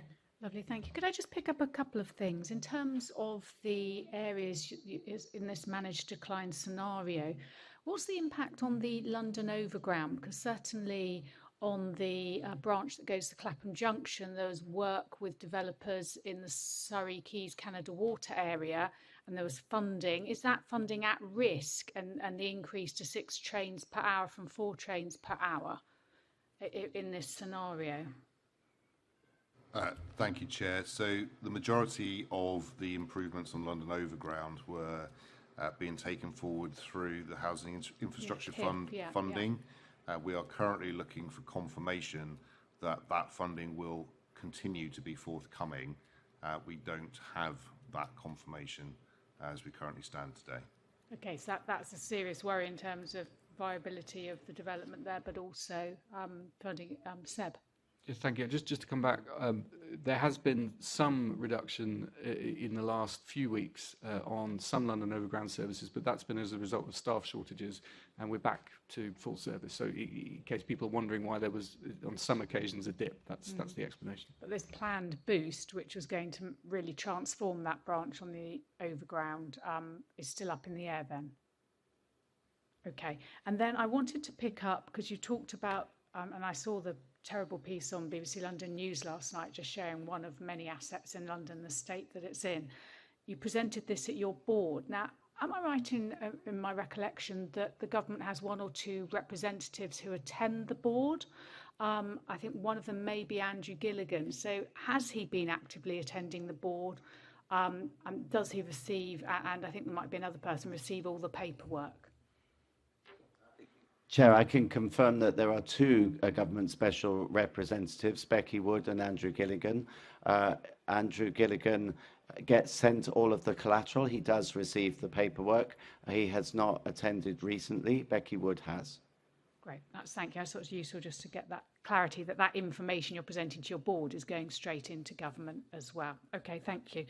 Next questions are from Assembly Member McCartney. Yes, thank you, Chair. And my questions are for Andy and Simon, if I can. I just want to delve a little bit more into the capital budget. And you might not be able to give me full details, but can I just probe a little bit further about how the negotiations are actually occurring with government? You've talked about having to provide detailed reports. Are you working through individual schemes separately with government? Are you working up a prioritisation scheme with them, or is it not at that stage yet? So if I start and then the Commissioner might want to chip in. So I need to sort of just back up a bit and start from the beginning. In January 2021, we were asked to provide a plan for financial sustainability. What we did there was set out 3 different operating and capital scenarios. The one we believe is the right outcome, not just for London, but for the UK, which is the decarbonised by 2030 scenario that pivoted TfL's investment from demand-based growth to really investing in the things that will achieve that decarbonised aim and the supportive measures around public transport, walking, cycling, etc.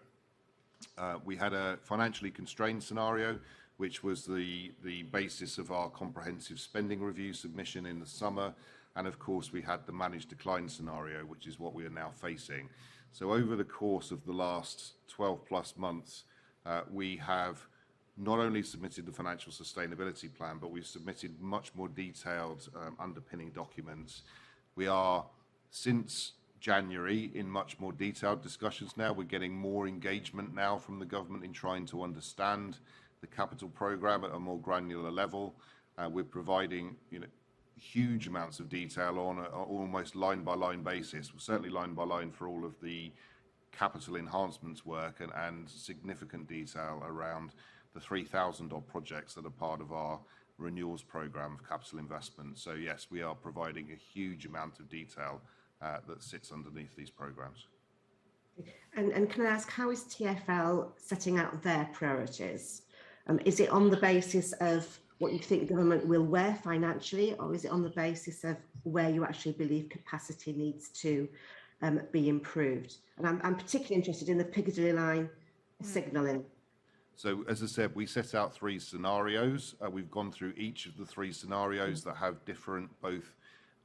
So for example, the decarbonised by 2030 scenario actually has a significantly larger benefit in terms of helping to drive demand for public transport, which in turn generates more income to reinvest in the network, through to the current managed decline scenario where you get a self-fulfilling spiral of underinvestment leading to degraded services, leading to less income and then more underinvestment.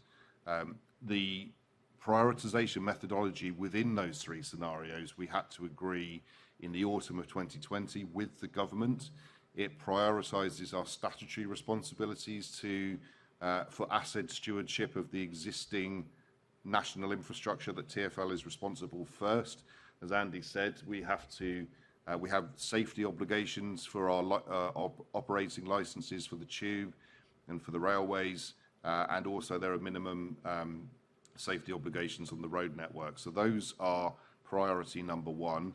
And then beyond that, there is an agreed prioritisation methodology which sees us effectively going from patching and mending the existing system to replacing it when you should do from a whole life perspective. And then only with the money that we can afford over and above that do we get into the place where we can restart things that improve the transport system, which is where we would want to be under our preferred scenario. And of course, Sorry. I add to that, Assembly Member, just very briefly, but given that you rightly referred to the Piccadilly line, the Piccadilly line's a good case in point.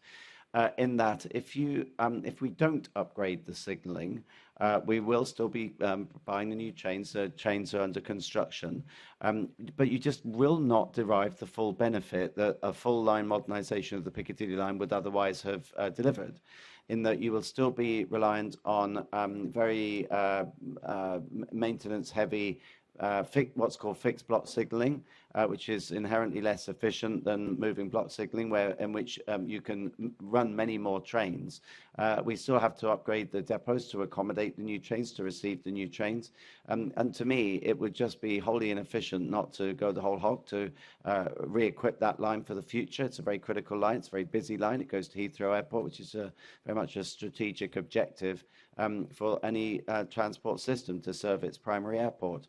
So I'm really hoping that we can put that back into the envelope. Right now it is not within the envelope, and that will have a negative impact on our operating expenditure, because we will have to do more maintenance and probably employ more people in order to keep that old system going. Thank you. And perhaps, Simon, I can ask you, because previously, of course, TfL would bid via investment periods. You know, I can't remember how long they were. Was it 3 or 4 years? The capital investment you're asking for now, is that for how long is that for? Is that for the next 1, 2 years, or you're working on a plan for the next substantial number of years? And do you have any indication as to how government is going to deal with transport infrastructure moving forward? Thank you for the question. So when TfL was able to move forward and significantly change the quality and frequency and reliability of services, TfL was in receipt of a 10-year funding settlement from the government, and it was recognised that that 10-year settlement allowed TfL to plan ahead and to deliver efficiently and economically in the best value for money terms for the fare payers and taxpayers that are funding those things. Where we are today, as we know, is we're locked in a short-term cycle. The Commission and I have repeatedly made the case that what we really need in TfL are what are called capital investment control periods that other public transport infrastructure bodies such as Network Rail and National Highways have. The government have made the case in the case of National Highways that fixed capital settlement periods with hypothecated funding are 20% at least more efficient than boom and bust cycles of investment. We're asking for the same for TfL. The government wants us to be an economic and efficient operator. That's their language. So we are asking for the same certainty of investment that the other public transport agencies in the UK have to enable us to deliver those things. What we're currently looking at is the remainder of the comprehensive spending review period through to 2024-2025. As an absolute minimum, we want a capital settlement that takes us through to the end of that comprehensive spending review period, but crucially, as Andy said, sets out a series of shared priorities beyond 2024-2025 that, even if not funded, can give us the clarity and certainty to engage with the supply chain, to get them to innovate, and get them to deliver the investment that we need as efficiently as possible. Thank you. That's really helpful. My final question is for Seb, if I can. Seb, at the start, you talked about the benefit of TfL London spending to the rest of the country. And we've already heard that the bus contracts were not able to be let last October. So presumably jobs have not been created that would have been elsewhere in the country. Is TfL doing a piece of work looking at what jobs will be lost if our capital projects do not go ahead? Yeah, thank you. Thank you for the question. Absolutely. That work is being undertaken now because it's essential to understand just how extensive the reach of our contracts is and the dependence that there is out there in the rest of the country in terms of meeting those commitments.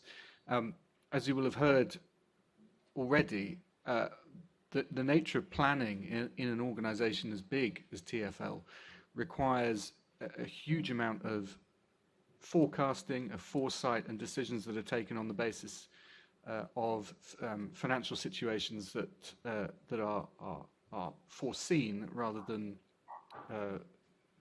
necessarily where we find ourselves. And of course, when we have a shock, as we have had, you have to then reevaluate some of those decisions. And if we enter a managed decline scenario, then it is inevitable that some of those projects will have to be cancelled. We've talked about bus contracts in Falkirk and in other parts of the country, Ballymena. It's not outside, I'm afraid, the realms of possibility that even projects such as the new Piccadilly line trains in Goole end up in a situation where we're unable to commit. Now, we don't want to do anything that puts that investment at risk, that puts the 43,000 and climbing, by the way, whilst we do the analysis, jobs in the rest of the country that are dependent on TfL investment. We don't want to put any of that at risk. Of course we don't. And front and centre of the Mayor's transport strategy of ensuring that we have 80% of journeys by public or active transport by 2041, essential to that is, of course, improving the existing network, increasing reliability, ensuring that we have new trains on the Bakerloo and Piccadilly line, and indeed the Central line at some point. But we won't be able to do any of that if the situation is as bad as the government might let it. And I'm sure that's not where they want us to end up either. There's a huge amount of discussion about levelling up all parts of the country, and it's right that we have that discussion because some parts of the country have been left behind. But you can't move the country on if you let London stand still. And a national recovery is dependent on a London recovery, and that's why this is a national story, not just a London story, and why we implore the government to make the long-term decisions we need. Thank you, Chair. Thank you. The agreed methodology you mentioned, Simon, around prioritisation, a capital project, is that something that we could have sight of, please? Yes, Chair. We, in fact, published it alongside our board papers in the December 2020 and again this summer, but we will happily provide that to you. So we've got it to hand, that would be lovely. And the discussion on the Piccadilly line is very interesting because 14 years ago when I first started here, Tim O'Toole was then head of the Underground, and his final meeting with us, he said the most top priority of anything is to get the Piccadilly line signalling and new trains sorted. That was his sort of message to his successor, and here we are still trying to get the pennies together to make it happen. Assembly Member Prince. Thank you, Chair. I think the first question I've got has been answered pretty much, to be honest. So I'll go on to more specifics. Perhaps if I could start with, I'll start with Andy, if that's all right. Good afternoon, Andy.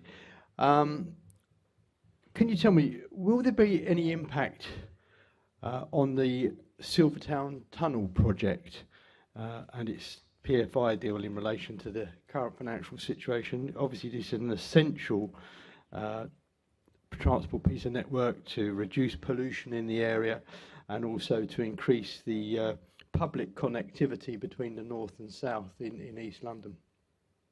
Well, good afternoon, Assembly Member.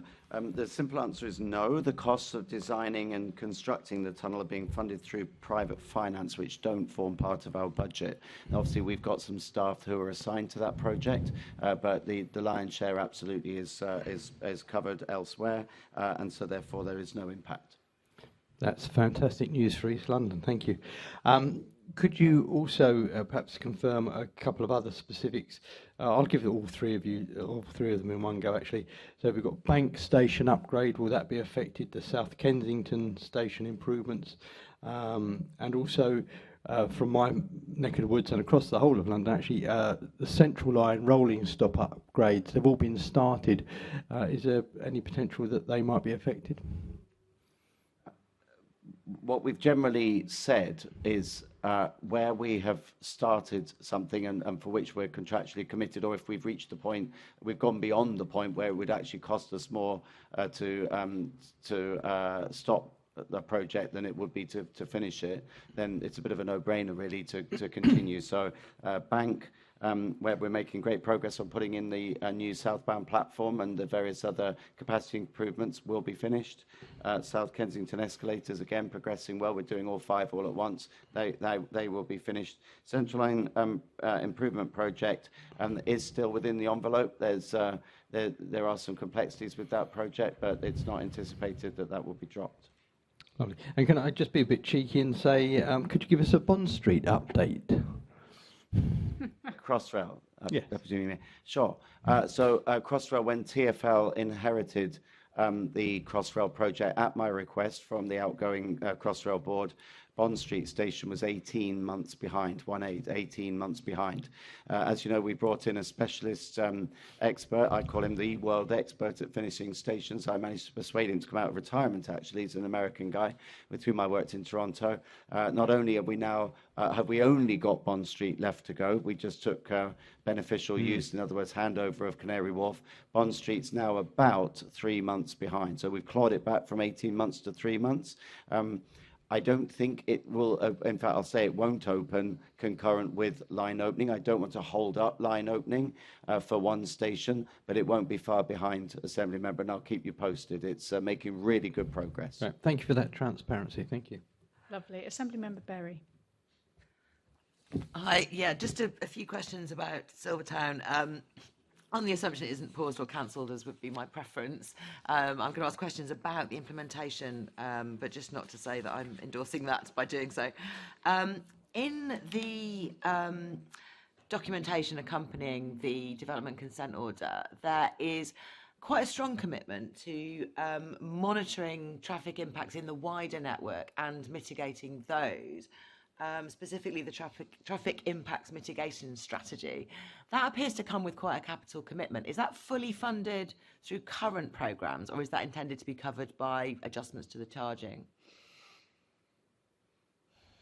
My understanding is it is, but I would like to be certain of that fact. So we'll It provide... is which of those two things? So that it is covered within the funding, but we will get you that in writing to avoid me giving you a wrong answer. That would be great. Obviously, there's uncertainty. It's to do with, you monitor and you respond, but there ought to be a budget for it somewhere in the future, and I'd like to know where that is.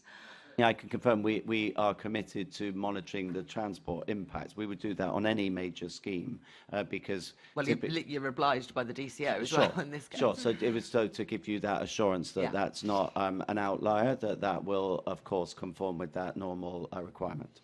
Okay, so 2 of the other documents that have been legally obliged and agreed with the Planning Inspectorate are the charging statement and the charging policy. Now, within those, there's actually quite a complicated, long process of introducing charges. You've got the STIG, which is the Silvertown Tunnel Implementation Group. They need to agree principles. Then that needs to go out for sort of public consultation. You need to make announcements.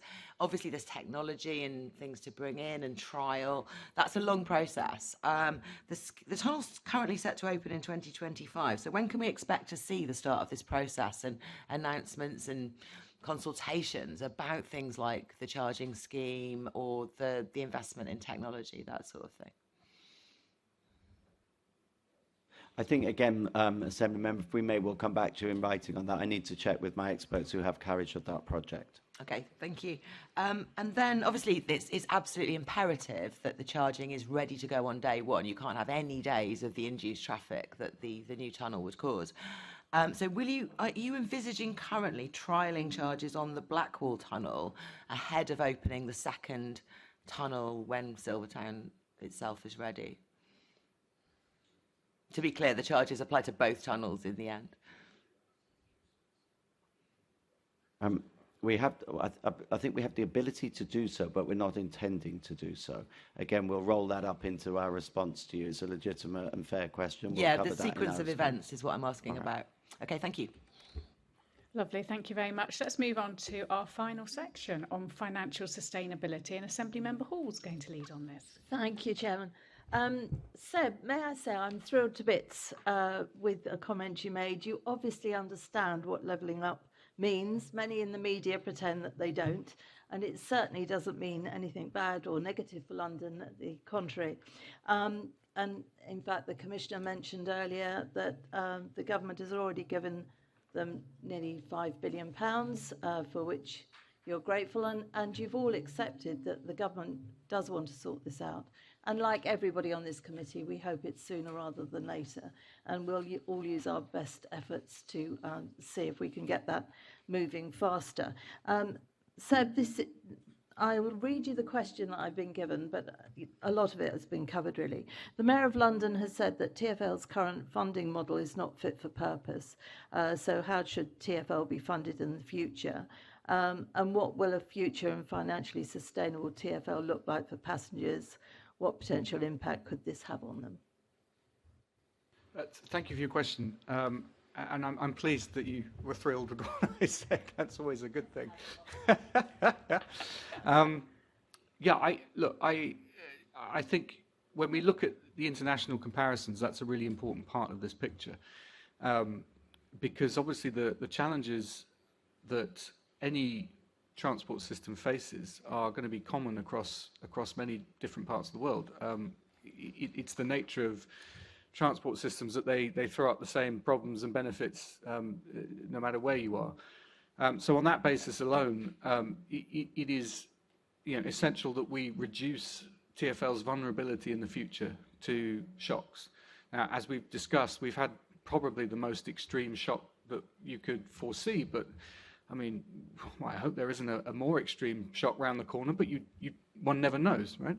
And certainly if we were to enter a prolonged period of economic uncertainty, that would obviously add pressure to where we are already. So having that assurance from government that they are prepared to back the transport system as an essential component of the overall economic mix. You only need to look at Crossrail, for example, when you look at the amount of money into Crossrail versus the economic benefit out far exceeds the capital cost of the project itself. So transport, in effect, pays for itself in other benefits, but the system doesn't pay for itself. And that's why it's so important that we get assurances on long-term funding. Of course, ultimately, again, looking at international comparisons, it would be brilliant, frankly, if London were able to raise more revenue to be spent in London. For instance, if you look at vehicle excise duty, some £500 million of vehicle excise duty is raised in London and it goes straight into the Treasury to be distributed around the country. Now, there are many reasons why you would want to distribute money from London around the country. In pure solidarity terms, if nothing else, London is, of course, a net contributor to the UK exchequer. But similarly, it's not fair then for the UK government to say we won't fund the capital's transport system if it is Londoners that are paying not just for our transport system, but for transport systems around the country. We have to have a bit of give and take. So I think if we were able, going forward, to have more devolution on tax-raising powers to channel funds that are currently going to Treasury to London, that would be a fantastic model going forward. And I would urge the government to rethink its position on this because I think it would be beneficial to them as well. Okay, thank you for that. If I can come to Simon, please. What other sources of funding could TfL secure? Thank you, Assembly Member Hall. The current sources of funding and the construct of the current funding deal are based upon using the existing powers that the Mayor has to raise funding. So those are limited to raising fares, introducing user charges for the purposes of delivering policy outcomes, not for the purposes of delivering revenue optimized schemes, raising council tax, and then also the retained business rates, which the levels and distribution of all of the business rates are set by the Treasury. So you'll recall that London retains 67% of its business rates, whereas the premise for the new devolved authorities that are being looked at is that they would retain 100% of their local business rates. We've looked at, though, as TfL, what can we do commercially in order to be more efficient and to drive more income? And you'll know, pre-pandemic, we were making really good progress with our advertising income. That was generating a net £150 million per annum. That income stream is linked to footfall, and so therefore we've had a double hit, if you like, that hasn't been funded as a result of COVID to our COVID support from the government. They funded fares shortfalls, but not advertising shortfalls. And then also we've long been exhorted to find a way to be more like the Hong Kong transport system and use land and property to generate income and capital value. We've now got a plan that we've been discussing and agreeing with government, and we've talked about in some other committees to take that forward. That would see TfL's land develop the twin aims of delivering 20,000 homes for Londoners and a growing income and capital endowment for the transport system, which would increase in value from about £1.5 billion of current land value assets to about £3.5 to £4 billion over the next 20 years. So that, we're doing everything we can commercially to raise income. What we have been talking to government about is the need for new income streams and new levers to enable London, the Mayor and London, to be able to stand on our own 2 feet. And as the Deputy Mayor has said, and both London Finance Commission 1 and 2 have said, the devolution of more tax-raising powers to London is how you enable London to be more self-sufficient. If we were able to do that, we know we only need about £1 to £1.5 billion per annum of incremental funding over and above the new funding stream the Mayor has promised to deliver our fully decarbonised by 2030 public transport system. That is a level of capital investment that is in line with the funding that we've had throughout the first 15 years of TfL's existence. And we're only asking to go back to similar levels of investment that we had earlier in TfL's existence. Okay, fair enough. Is the advertising picking up again? It is picking up, but there is a lag, as you would expect. That the other issue, of course, is that many businesses that have suffered themselves as a result of the pandemic and are still struggling are not advertising as much as they had done in the past. So it is picking up, but there will be a lagged effect to the recovery. Yeah, and that's understandable. Has TfL looked at how it might increase income from sponsorship? I know I think we've spoken about it in budget, renaming some stations completely or using.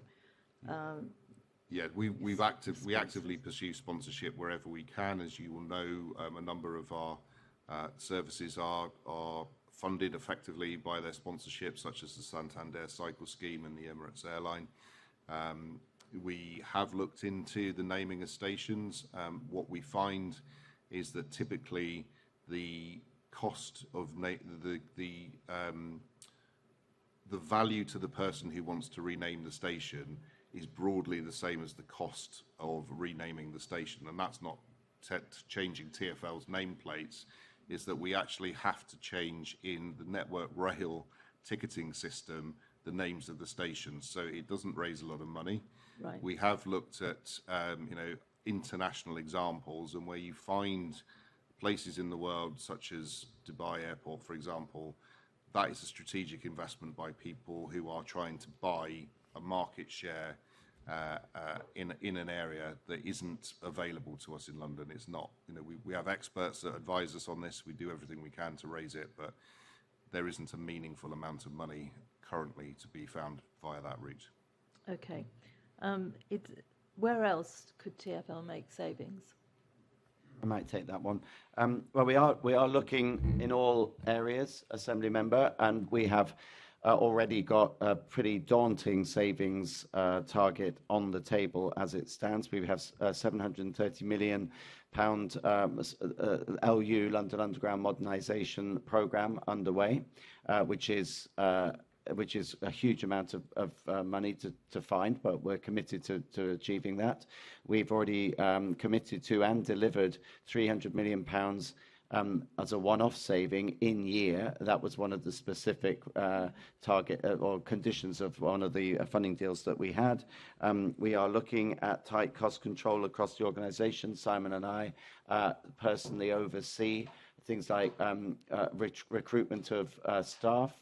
So we've got very tight controls on recruitment. We've got very tight controls on overtime spend. We're paying particular attention to our supply chain to make sure that that the supply chain is as efficient as it can be and that we can leverage as best price as we can from potential suppliers. And we are continuing to look to see where there is other scope for savings, but there comes a point at which the amount of saving is just unrealistic. There's no point in me signing up to it because it would literally not be possible to deliver it, or the risks attached to those savings in terms of unintended consequences would be too high.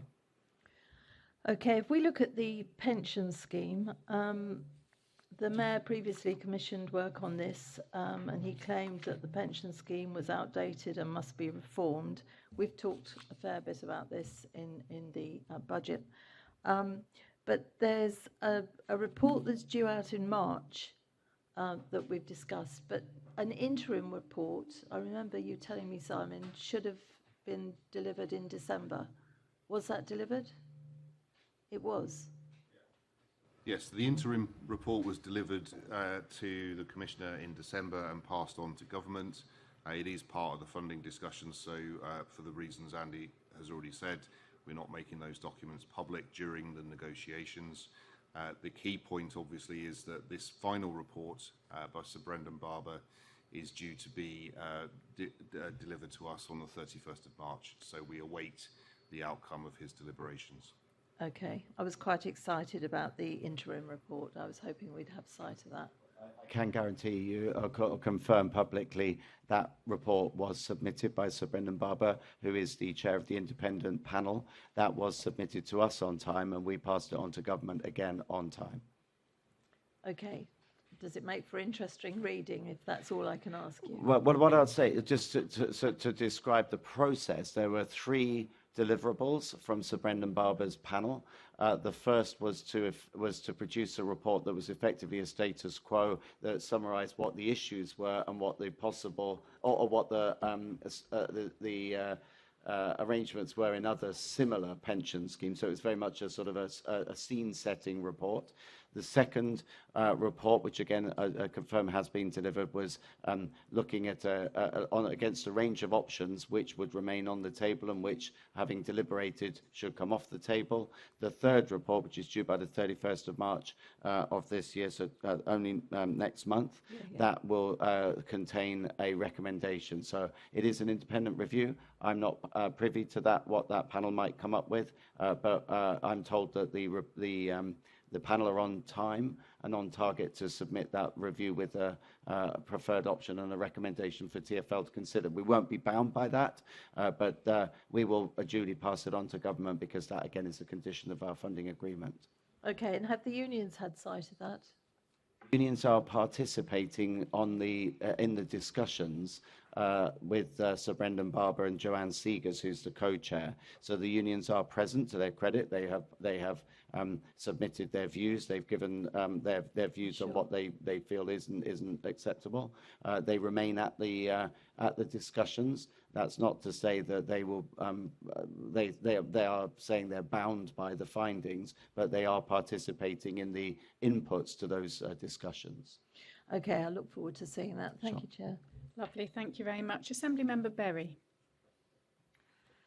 Thank you very much, Chair. So I wanted to ask you about road charging options, and you made an announcement, well, the Mayor made an announcement in January about this, and I think from what you said earlier on, Simon, that the law allows us to achieve policy goals through these things, and that's completely right. The context in which the Mayor announced that he was thinking about new options for road charging, for things to charge for polluting vehicles and things, was the net zero report that we've been looking for a while to just tell us how we can get to net zero by 2030. And I think one of the starkest figures in there was the fact that there was just a 7% reduction in emissions from transport between 2000 and 2018. There's a really enormous amount to do within London.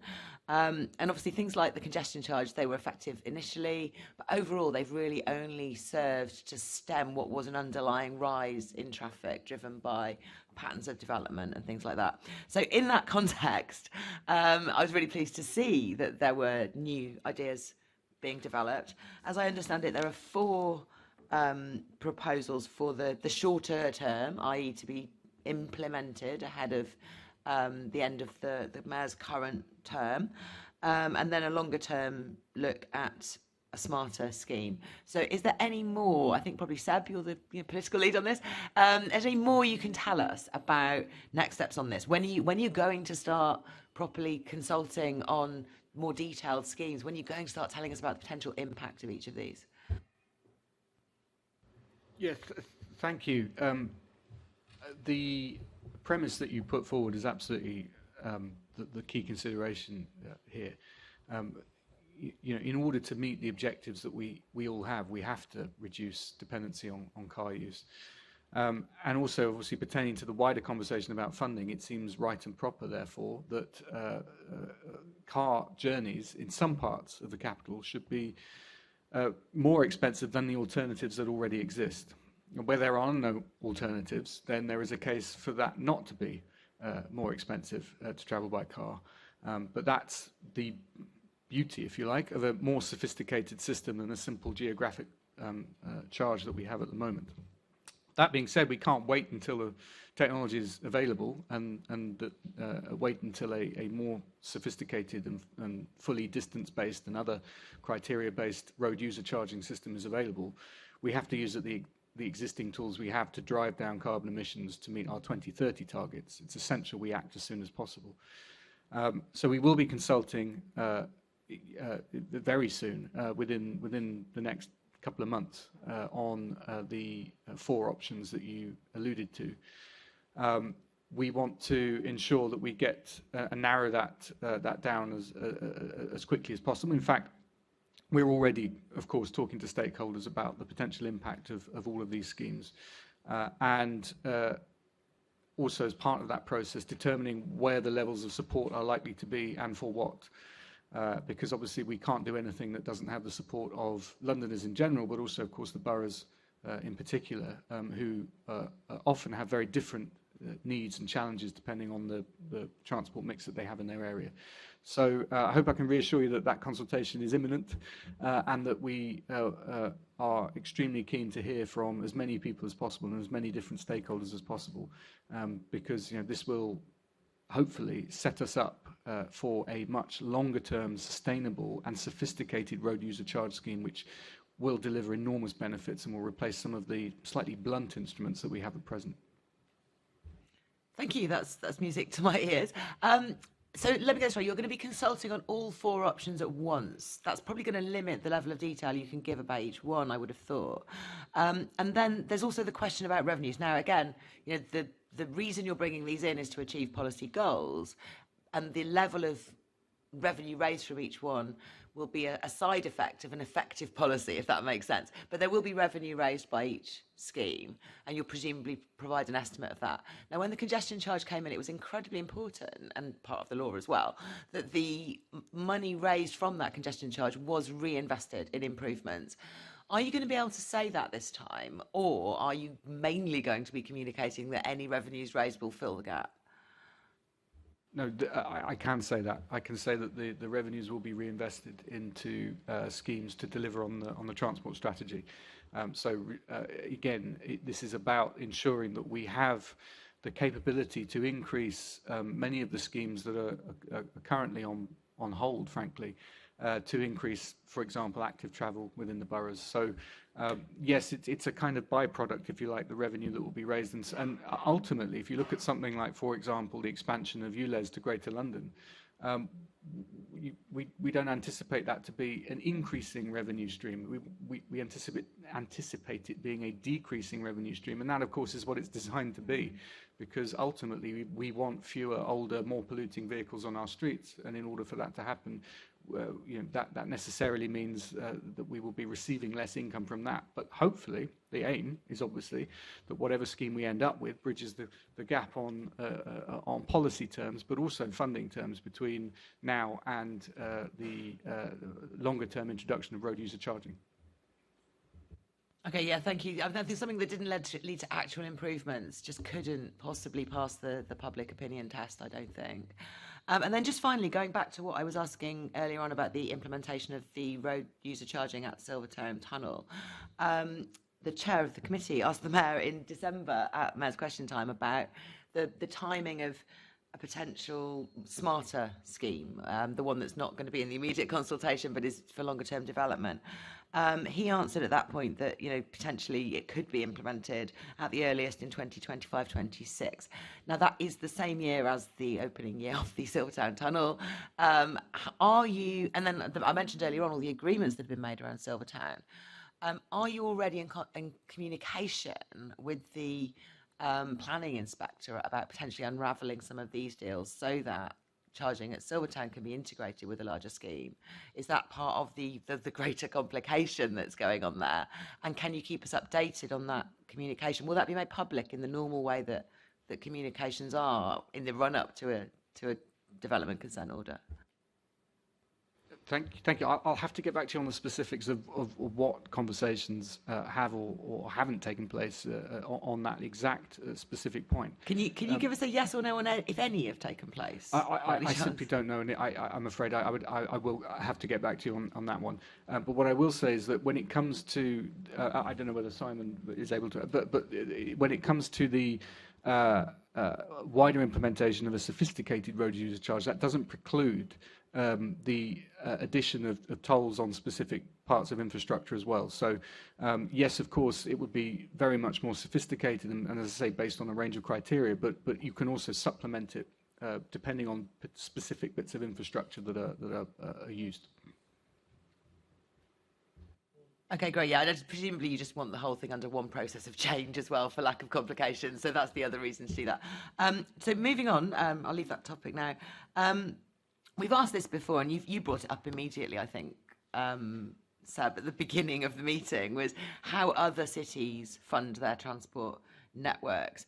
And you bring up often the same examples. Is there anything new or anything you've learned more recently since you've taken over this job that you could tell us about what you've seen happening in other cities? Are there cities that do better in terms of the way their transport fares are done that you're thinking about taking up, or with a more passenger-centric approach? Anything you might want to tell us before we finish the meeting? Yeah, I mean, so I said earlier that obviously there are lots of commonalities between transport systems, and obviously there are. And when you're dealing with specific modes, obviously it doesn't matter whether you're running a train in one part of the world or another, but obviously there are different learnings in terms of the passenger experience, in terms of the different technologies that are in place. I mean, for example, I think I don't think anyone would disagree when I say that we in London have probably the most advanced ticketing system in terms of contactless payment. It's a world leader. It's actually also a revenue generator when we export that to other parts of the world, particularly thinking of the Metropolitan Transit Authority in New York. But yes, in terms of what we can learn from others, there is, of course, a lot that can be learned. The fare structure is an interesting one because the ethos should be to keep fares as low as possible. Absolutely, of course, because driving up demand is what we want to do. That's the core part of our strategy. Of course, also providing alternatives to fare-paying transport, like active transport options, are, of course, an essential part of that as well. So we include active transport in public transport when we talk about the 80% figure, because obviously there are direct benefits for active transport. But actually the fare structure, of course, in other parts of the world is able to be lower in some instances because of greater support from either direct taxation locally or government support. And that's why, for example, typically single fares are typically lower in other parts of the world. For example, in Paris, it's £1.67 for a single fare. Madrid, £1.75. Brussels, £1.84. But there are comparable networks. Is it the case that in all of those cities you can go further for the fare as well? Sometimes. Not all cities have a zone-based system. I mean, obviously that's a subject we could debate as to what is a fairer system. And we in London have alighted on a zone system for the principle that if the further you travel, the more you pay. Obviously, there's a debate to be had. I fully accept that. But what I will say is that when it comes to, and again, this returns to the ticketing point, the daily cap is extremely competitive when you look at other parts of the world. In fact, it's comparable to Amsterdam, Berlin, Paris even. It's cheaper than Madrid. It's much cheaper than Dublin. And a lot cheaper than Stockholm. So even where the single journey price, and again, even that's comparable, as I say, to Stockholm, to Amsterdam, and arguably New York as well. The daily cap is really where a lot of savings are there to be had. But look, in terms of international comparisons, I mean, we've talked about Paris, we've talked about New York. It's not just those two. Hong Kong, 37% of revenue comes from fares. 39% that Simon was talking about comes from international property investment and clever use of assets. In Paris, it's 38% comes from fares. In Singapore, it's 21% of income comes from fares. 56% in Singapore coming from government grants. Singapore on Thames, well, in this instance, that would be great.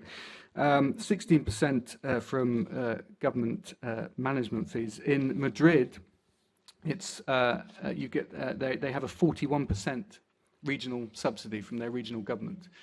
So it's clear, the message internationally. Yes, of course, there are lots of things that we can learn and debates to be had about transport structures, although I'm not proposing to have a debate on the zone system. I'll leave that to the Commissioner. But clearly, when you look at international comparisons, one message is coming through loud and clear, and that is other networks get support that they need from both state and national taxation and governments, and really that's what we need to make our transport system sustainable and less vulnerable to shocks. Lovely, thank you very much. Could I just pick up, just going back on the road user charging, just pick up, the consultation is imminent. Will that also have more of a general sort of conversation about this policy shift, rather than just, do you like this proposal or not, but to change the sort of mindset? We all know we pay when we go to use the tube or something, but actually the idea that you pay because you're choosing to use your vehicle. Are you going to have that sort of broader discussion as part of this consultation? Yeah, Can you stop muttering, Assembly Member Prince, please? Sorry, thank you, Chair. Yeah, that's a great question, and yes, very much so. So obviously, when I talk about the imminent consultation, I'm not talking about the long-term road user charging, because that that is some way off at the moment. I am talking about the four proposals that the Mayor talked about earlier. And yes, that is it's very much the case. We don't just want to say, do you like this or not? Do you like that or not? We want to have that much wider discussion about what it means to live in a 21st century city where people have options as to how they travel. And this isn't simply about paying more if you choose to use a car. We understand, every one of us understands that on occasion we will need to use a car. It's just simply not practical for many people some of the time, and for some people all of the time, not to have the use of a vehicle. But it's very much the case that at the moment, a large number of journeys that are undertaken by car are simply unnecessary. There are some 2/3 of journeys that could be undertaken in less than half an hour by bike, for example. 1/3 of journeys that could be undertaken in less than half an hour on foot. So already, if you took those journeys out of the road network and substituted them with other options, you're reducing the amount of space taken up by unnecessary cars. You are reducing congestion, you're improving air quality, and making the city a much more livable space. So that's really the context of the conversation we want to have. This isn't simply about saying to people, we want you to pay more for something you already do. I understand that is a concept that obviously people feel very uncomfortable with. There is a wider social, economic, but also environmental benefit, of course, to all of this, and that has to be very much part of the conversation that we have with Londoners. I think the communications, if it might be worth your teams looking at, for example, Waltham Forest, because we've had evidence in the past on their Love London Go Dutch type cycling schemes. The first phase, they had a lot of people up in arms, and they approached it very differently on the second phase. And actually that worked really well, and they brought the community with them. And as I talked to Londoners about LTNs and goodness knows what else, actually, whilst many people want to see it easier for cycling and walking, it's been done to them. They haven't been engaged with. So I think that's going to be critical as one of your success measures as part of this going forward. Could I also ask, are you going to, in the wider piece of work, be looking at workplace parking levy? That's not currently something that we're looking at, but I'm sure that we can. It's in the powers of the GLA Act. So. Yeah. Okay. I will have a look into it, most definitely. Lovely, thank you. I've got Assembly Member Bailey. Thank you, Chair. Just to continue this conversation about road user charging, can part of the study look at, is it viable for London to have road user charging and the rest of the country not to? Because those of us who live on the outskirts of London, that presents a huge new cost. I wonder if that could be part of it as well. And also, this almost reminds you of our conversation about travel cards.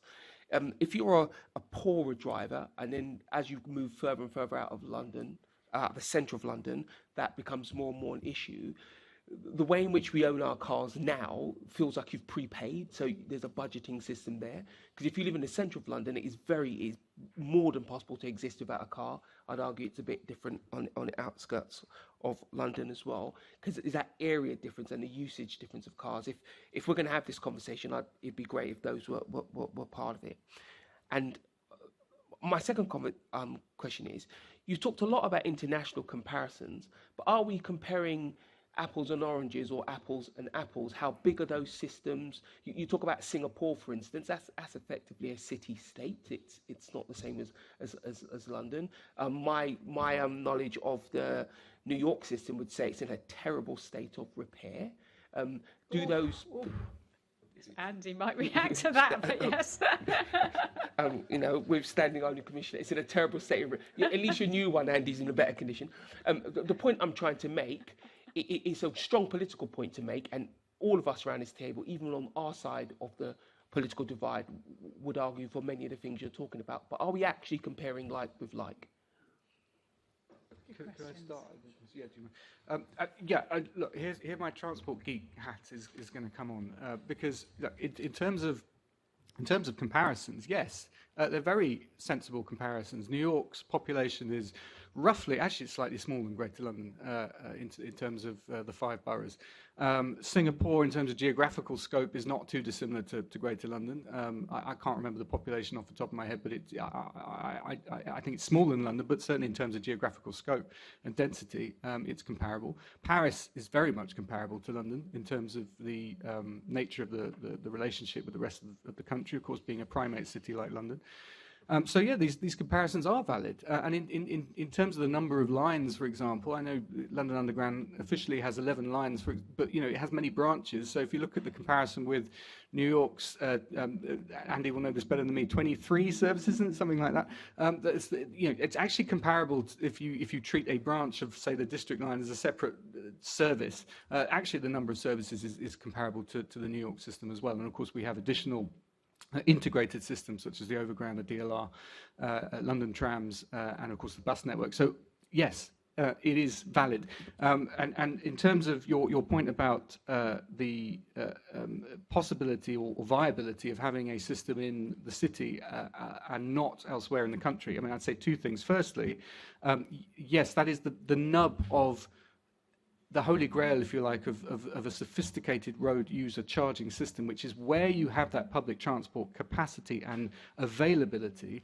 That's where we should have a system that entices people out of their cars, i.e. it's very much the less preferable option to be in a car, with notable exceptions, of course, and exemptions for those who require car transport. But where there isn't that provision of service, that you shouldn't punish people for using something that they have no choice but to use. And what we want to have throughout Greater London, of course, is as dense a network as we could possibly have of all potential forms of transport. That is, that would be the nirvana, if you like, that we would want to have. And this could be a very sophisticated policy tool in order to direct investment into areas which don't have that level of density at present. The second aspect, I'd say, with relation to the national picture, is that I think government will have to move to some kind of replacement for vehicle excise duty, for example, which will look at some kind, I'm sure, of road user charging scheme. So this will be happening at some point in the future at a national level. But I think, as in so many areas, London should lead the way. Why wait till national government? Let's lead the way. There's a part of me that accepts it. It's why I've asked the question. But if we're first, you add hugely to the cost of living in London, which we know, unfortunately, we're probably very close to the top of the list of any city in the world.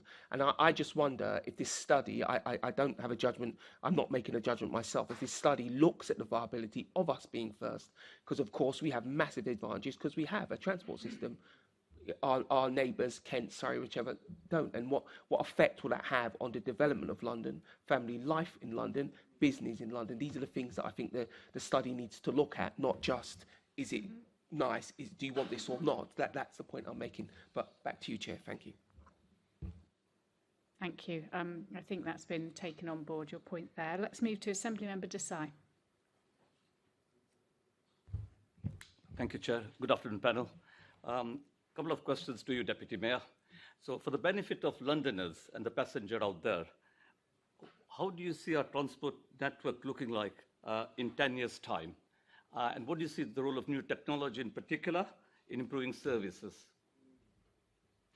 Thank you, Assemblymember Desai, for that question. It's a bit like being the ghost of Transport Future, which, of course, is designed to ward us off certain choices. So there are two paths, effectively. And if I adopt the ghost of Transport Future momentarily, you know, if we enter a managed decline scenario where we have to implement the 18% reduction in the first tranche in bus services, and then the 9% reduction in tube services, which, as we heard, because of the differential impact, will probably mean line closures at some point, at least temporarily. If we have to cut the network to its bare bones, then we reduce customer confidence, passenger reliability, the confidence that the general public has in the transport system as being an alternative to private transport reduces. Of course it does. All of the safety schemes that we want to introduce to contribute to the Vision Zero programme, for instance, would have to be paused. I've had a grim milestone already in my short tenure as Deputy Mayor with a pedestrian who unfortunately was killed after a collision with a bus. It's not a milestone I appreciate. Thankfully, they are relatively rare, so I can remember each one, but obviously we want to reduce it to zero. If we're to do that, we need to improve the provision of infrastructure, of separated cycle lanes, of reducing the speed limit to 20 miles an hour on more of our roads, increasing the design specifications for vehicles. All of that costs money, and all of that requires investment and planning. We can't just wake up one day and decide, well, we'll pick from this project, we'll pick from that project. We have to make these decisions years in advance. And of course, actually, when it comes, just to return to the first scenario of the service reductions, if we're going to implement them next year, we need to start making those decisions as soon as March. So that's the ghost of Transport Future. And I hope that the government can see the warnings that we are putting forward in the spirit that they're intended. And none of us wants to see them a reality. But we can avoid them, and that's the other path. The other path is a world leader. It's a city where the default option is public and active transport, where it's the absolute core of what it is to be in London, to live in London, to work in London, to visit London. You don't think twice about using the transport system because it's there, it's clean, it's reliable, it's affordable, and it's zero carbon as well. We're not contributing to the climate crisis in the methods of transport, the power sources we have. All of that, of course, requires cooperation across the board at all tiers of government. That's what we want. And 10 years' time, we want to look back and say, thank goodness we avoided that path of managed decline and took the other route. Thank you for that answer, Deputy Mayor. So as you say, all these things cost money. We need investment. We need planning. We already had discussion over 2 hours about funding and current budgets. And we've heard references to about 3 reports. There are reports and reports. And there's another report, the KPMG report. Now, we don't know what's in it. And obviously, in terms of any debate about financial sustainability, it's important that we know what's in that report. So, Deputy Mayor, are you continuing to ask the government to release a KPMG report which could contain important information about future ways of funding TfL or areas where savings could be made? And why do you think that report has been withheld until now? It's a good question. I don't know the answers to why it's been withheld. I don't know why government wouldn't enact recommendations contained within it. I would hope that, obviously, as part of the wider discussions that are taking place and the many considerations that obviously we appreciate government has when it comes to the offers and the talks that it has with us, I would hope that it take into account the report in those considerations. Well, of course, I can put one scenario that I don't invite you to comment upon, that it could be the report contains some uncomfortable truths for central government that contradicts their political line about TfL funding. But I don't invite a comment from you. You've got to keep on talking to the government. You might say that. I couldn't possibly comment. Quite rightly. I think I'll leave it at that, Chair. I like your reference to what you said, course of transport future. That might be a good one-liner from a social media post later on today. I might just make one comment, Assembly Member Desai, picking up on where Assembly Member Bailey left off. Sean made reference to New York. I think that's kind of the, if we're not careful, the ghost of transport future, because that is a fabulous system. Don't get me wrong, I was very proud to be the president of New York City Transit, but that is a fantastic system that had huge capability. But now you look at the state it's in some cases 1930s signalling, 1930s held together by brilliant people, fantastic employees who, some of them, I used to call them my miracle workers in New York, who would keep this thing going.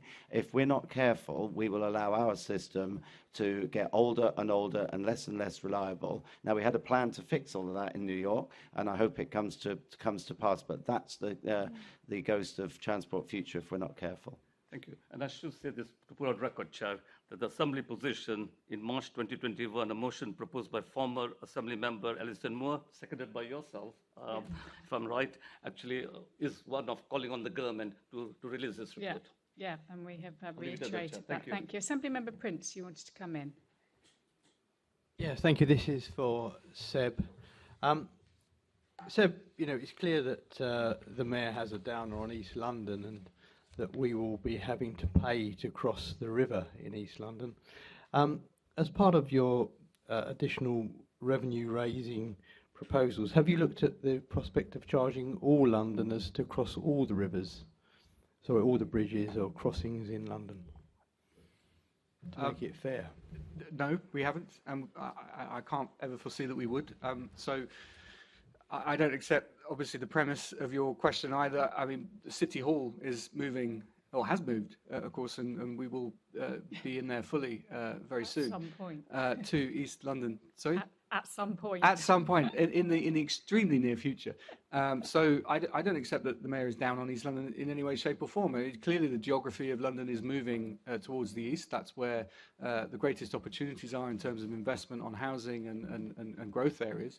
And that's recognised in not just the decision on City Hall, for example, but in terms of the London plan and the policy decisions that this administration is making. Very much recognises that East London is a huge growth area. And look, what we would love to do, quite frankly, and there are proposals that have had to be put on ice in this vein, is to increase the number of cross-river services and capacity for things like cycling. The Rotherhithe to Canary Wharf crossing, for example, which again has had to be postponed, frozen, if you like, put on the shelf. Simon will come up with a much more specific term for it, I'm sure. That is a huge disappointment because although, yes, the bridge proved to be financially non-viable, a solar-powered ferry service would have been a very good alternative. But again, that's had to be put on hold. We would very much like to increase those options, but again, it depends on government funding. It depends on the government allowing us to be able to plan for the long term. Well, perhaps you could raise some of that funding that you need from charging everybody to cross the river, because in East London we have to pay. We have to pay to cross further down at the Elizabeth crossing. We will have to pay for the new, even further east crossing. We have to pay to go over the Emirates airline. We have to pay to go through, or will have to pay to go through the Silvertown Tunnel. We have to pay to go through the Blackwall Tunnel. And the only free service we have is the ferry, the Woolwich ferry, which you will know is a complete and utter disaster. I'm not blaming all that on TfL, but it's never running. And if you have to, as you do have to drive in East London, because the the transport services only go from east to west, they don't go north to south, and very few cross the river. We don't have an option. So why is it we are being persecuted when nobody else is? Well, I think there's a bit of accident of history here in that the dearth of river crossings east of Tower Bridge is a legacy of centuries of the way in which the docks and mercantile traffic and all the rest of it. But look, you can travel north-south. You can travel north-south on the DLR. You can travel north-south across the river on the Jubilee line. You can travel north-south on the new extension to the DLR. It's only been open a few years to Woolwich Arsenal. And of course, when Crossrail opens, when the Elizabeth line opens, there'll be many more options to cross the river. But I accept what you say about free crossings. Of course, there's the Greenwich Foot Tunnel, there's the Woolwich Foot Tunnel, which obviously follows the same route as the ferry, and we are doing everything we can within our ability to get the Woolwich ferry up and running. It's running occasional one ferry services at the moment, but I appreciate that's not reliable enough for people to be able to use comfortably. But we are looking at, there's a number of issues to do with the Woolwich ferry, ranging from the technical through to industrial disputes, but we are working on that to get that open. But as I say, again, there are proposals out there for more free to use cross-river services for walking and cycling, which would make East London, as it would anywhere, a very much more attractive place to be, in addition to all of the investment that's going in north-south and east-west transport links. But we require the government to step up to the plate and give us the assurance we need so that we can plan long-term. Anything else means that we will just have to keep these projects on ice, and that's very much not what we want to do. I don't want to extend the pain here, Chair, but where we are in the east, the river's a lot wider than it is in the middle of London, so it would take quite a long time to walk or cycle across the river. I think you'll find that that's not really, for most people, a practical option. Okay. Let's. I would commend to you our river crossings report that we produced last year as well to have a look at and our suggestions there. I've got Assembly Member Hall wanted a quick question, and then we'll conclude. Yes, please. Can I ask you, Commissioner, what discussions has the Mayor had with you regarding the significant industrial action planned by unions over the coming months on the TfL network? Sure. Excuse me. I have a regular meeting with the Mayor at which labour relations are, if not a standing item, they're a regular topic of conversation. So we've kept the Mayor apprised of what's going on with the ongoing dispute, unfortunate ongoing dispute with the RMT over the night tube. We've also been briefing the Mayor on the recent announcement by, again, the RMT that they propose to take or intend to take 2 days of industrial action on the 1st and the 3rd of March. We're hoping we can still avoid the latter.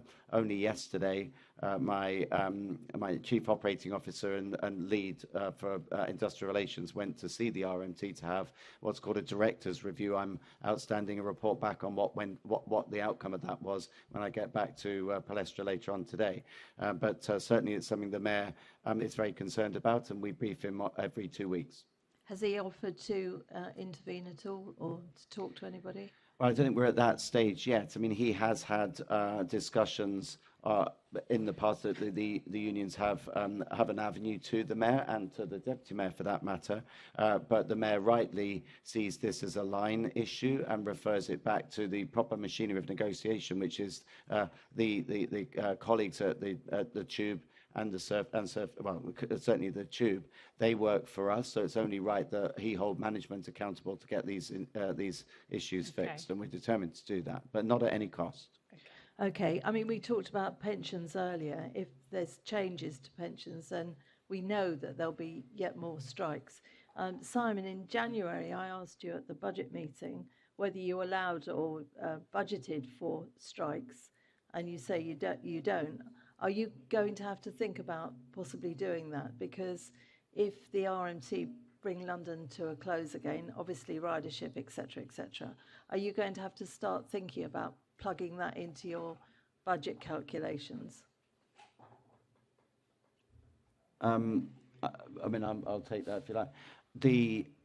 Well, again, we're hoping it won't come to that, but you make a valid point that there's clearly a revenue impact upon TfL's bottom line if we were to have sustained industrial action. So, we want to avoid that at all costs. If we can, but I'll correct. Well, it's not at all costs. We expect the unions to adhere to the machinery of negotiation. We expect them to properly negotiate with us or consult with us where that's appropriate to try to resolve disputes. We'd like to avoid the inconvenience and cost to Londoners of any dispute, but I can't rule out that will happen. What we have said to government is that obviously if they wanted us to do something radical, then the likelihood of industrial action is increased. So that's something that we all need to be mindful of in these very complex discussions we're having. Absolutely, but I mean, we can't allow the unions to hold us to ransom. Have you had any conversations with government about them introducing tougher legislation to stop excessive strike action? Because it would bring London to a halt, which none of us want to see. Certainly not on my watch, Assembly Member. Okay. The focus at the moment is on trying to get the unions to adhere to the machinery of negotiation, as I've said.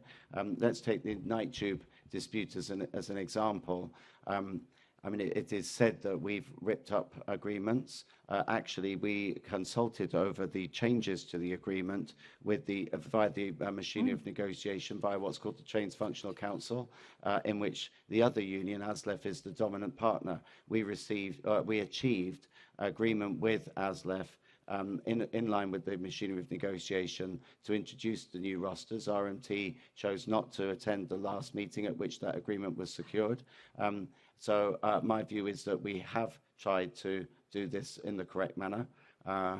We're still talking to RMT via ACAS on a regular basis to try to resolve that dispute. And certainly it's my intention that we'll avoid these two disputes on the 1st and the 3rd of March. Time will tell if we're successful. Okay. I have absolutely no doubt that you're doing that, but I am very concerned that they could bring the whole of London to a halt, and they know it. Thank you. I'll leave it. Thank you very much indeed. Can I thank our guests today? We've had a really fantastic and detailed discussion this morning. Thank you so much for your answers, and thank you for the work you're doing for London in these ongoing, endless negotiations. I really hope we get a conclusion soon. Can I ask the committee to note the report and the discussion, and can we also delegate authority to me as chair in consultation with the deputy chairman and party group lead members to agree any output from this meeting? And let's move on to item 7, our work programme. Can we note the work programme and meeting dates? So our next meeting will be with the Commissioner, which is going to be at 10 o'clock on Monday, the 14th of March, hopefully in the chamber at the new City Hall. Noted. Lovely. And I've got no other items of urgent business. The meeting's now closed. Thank you very much.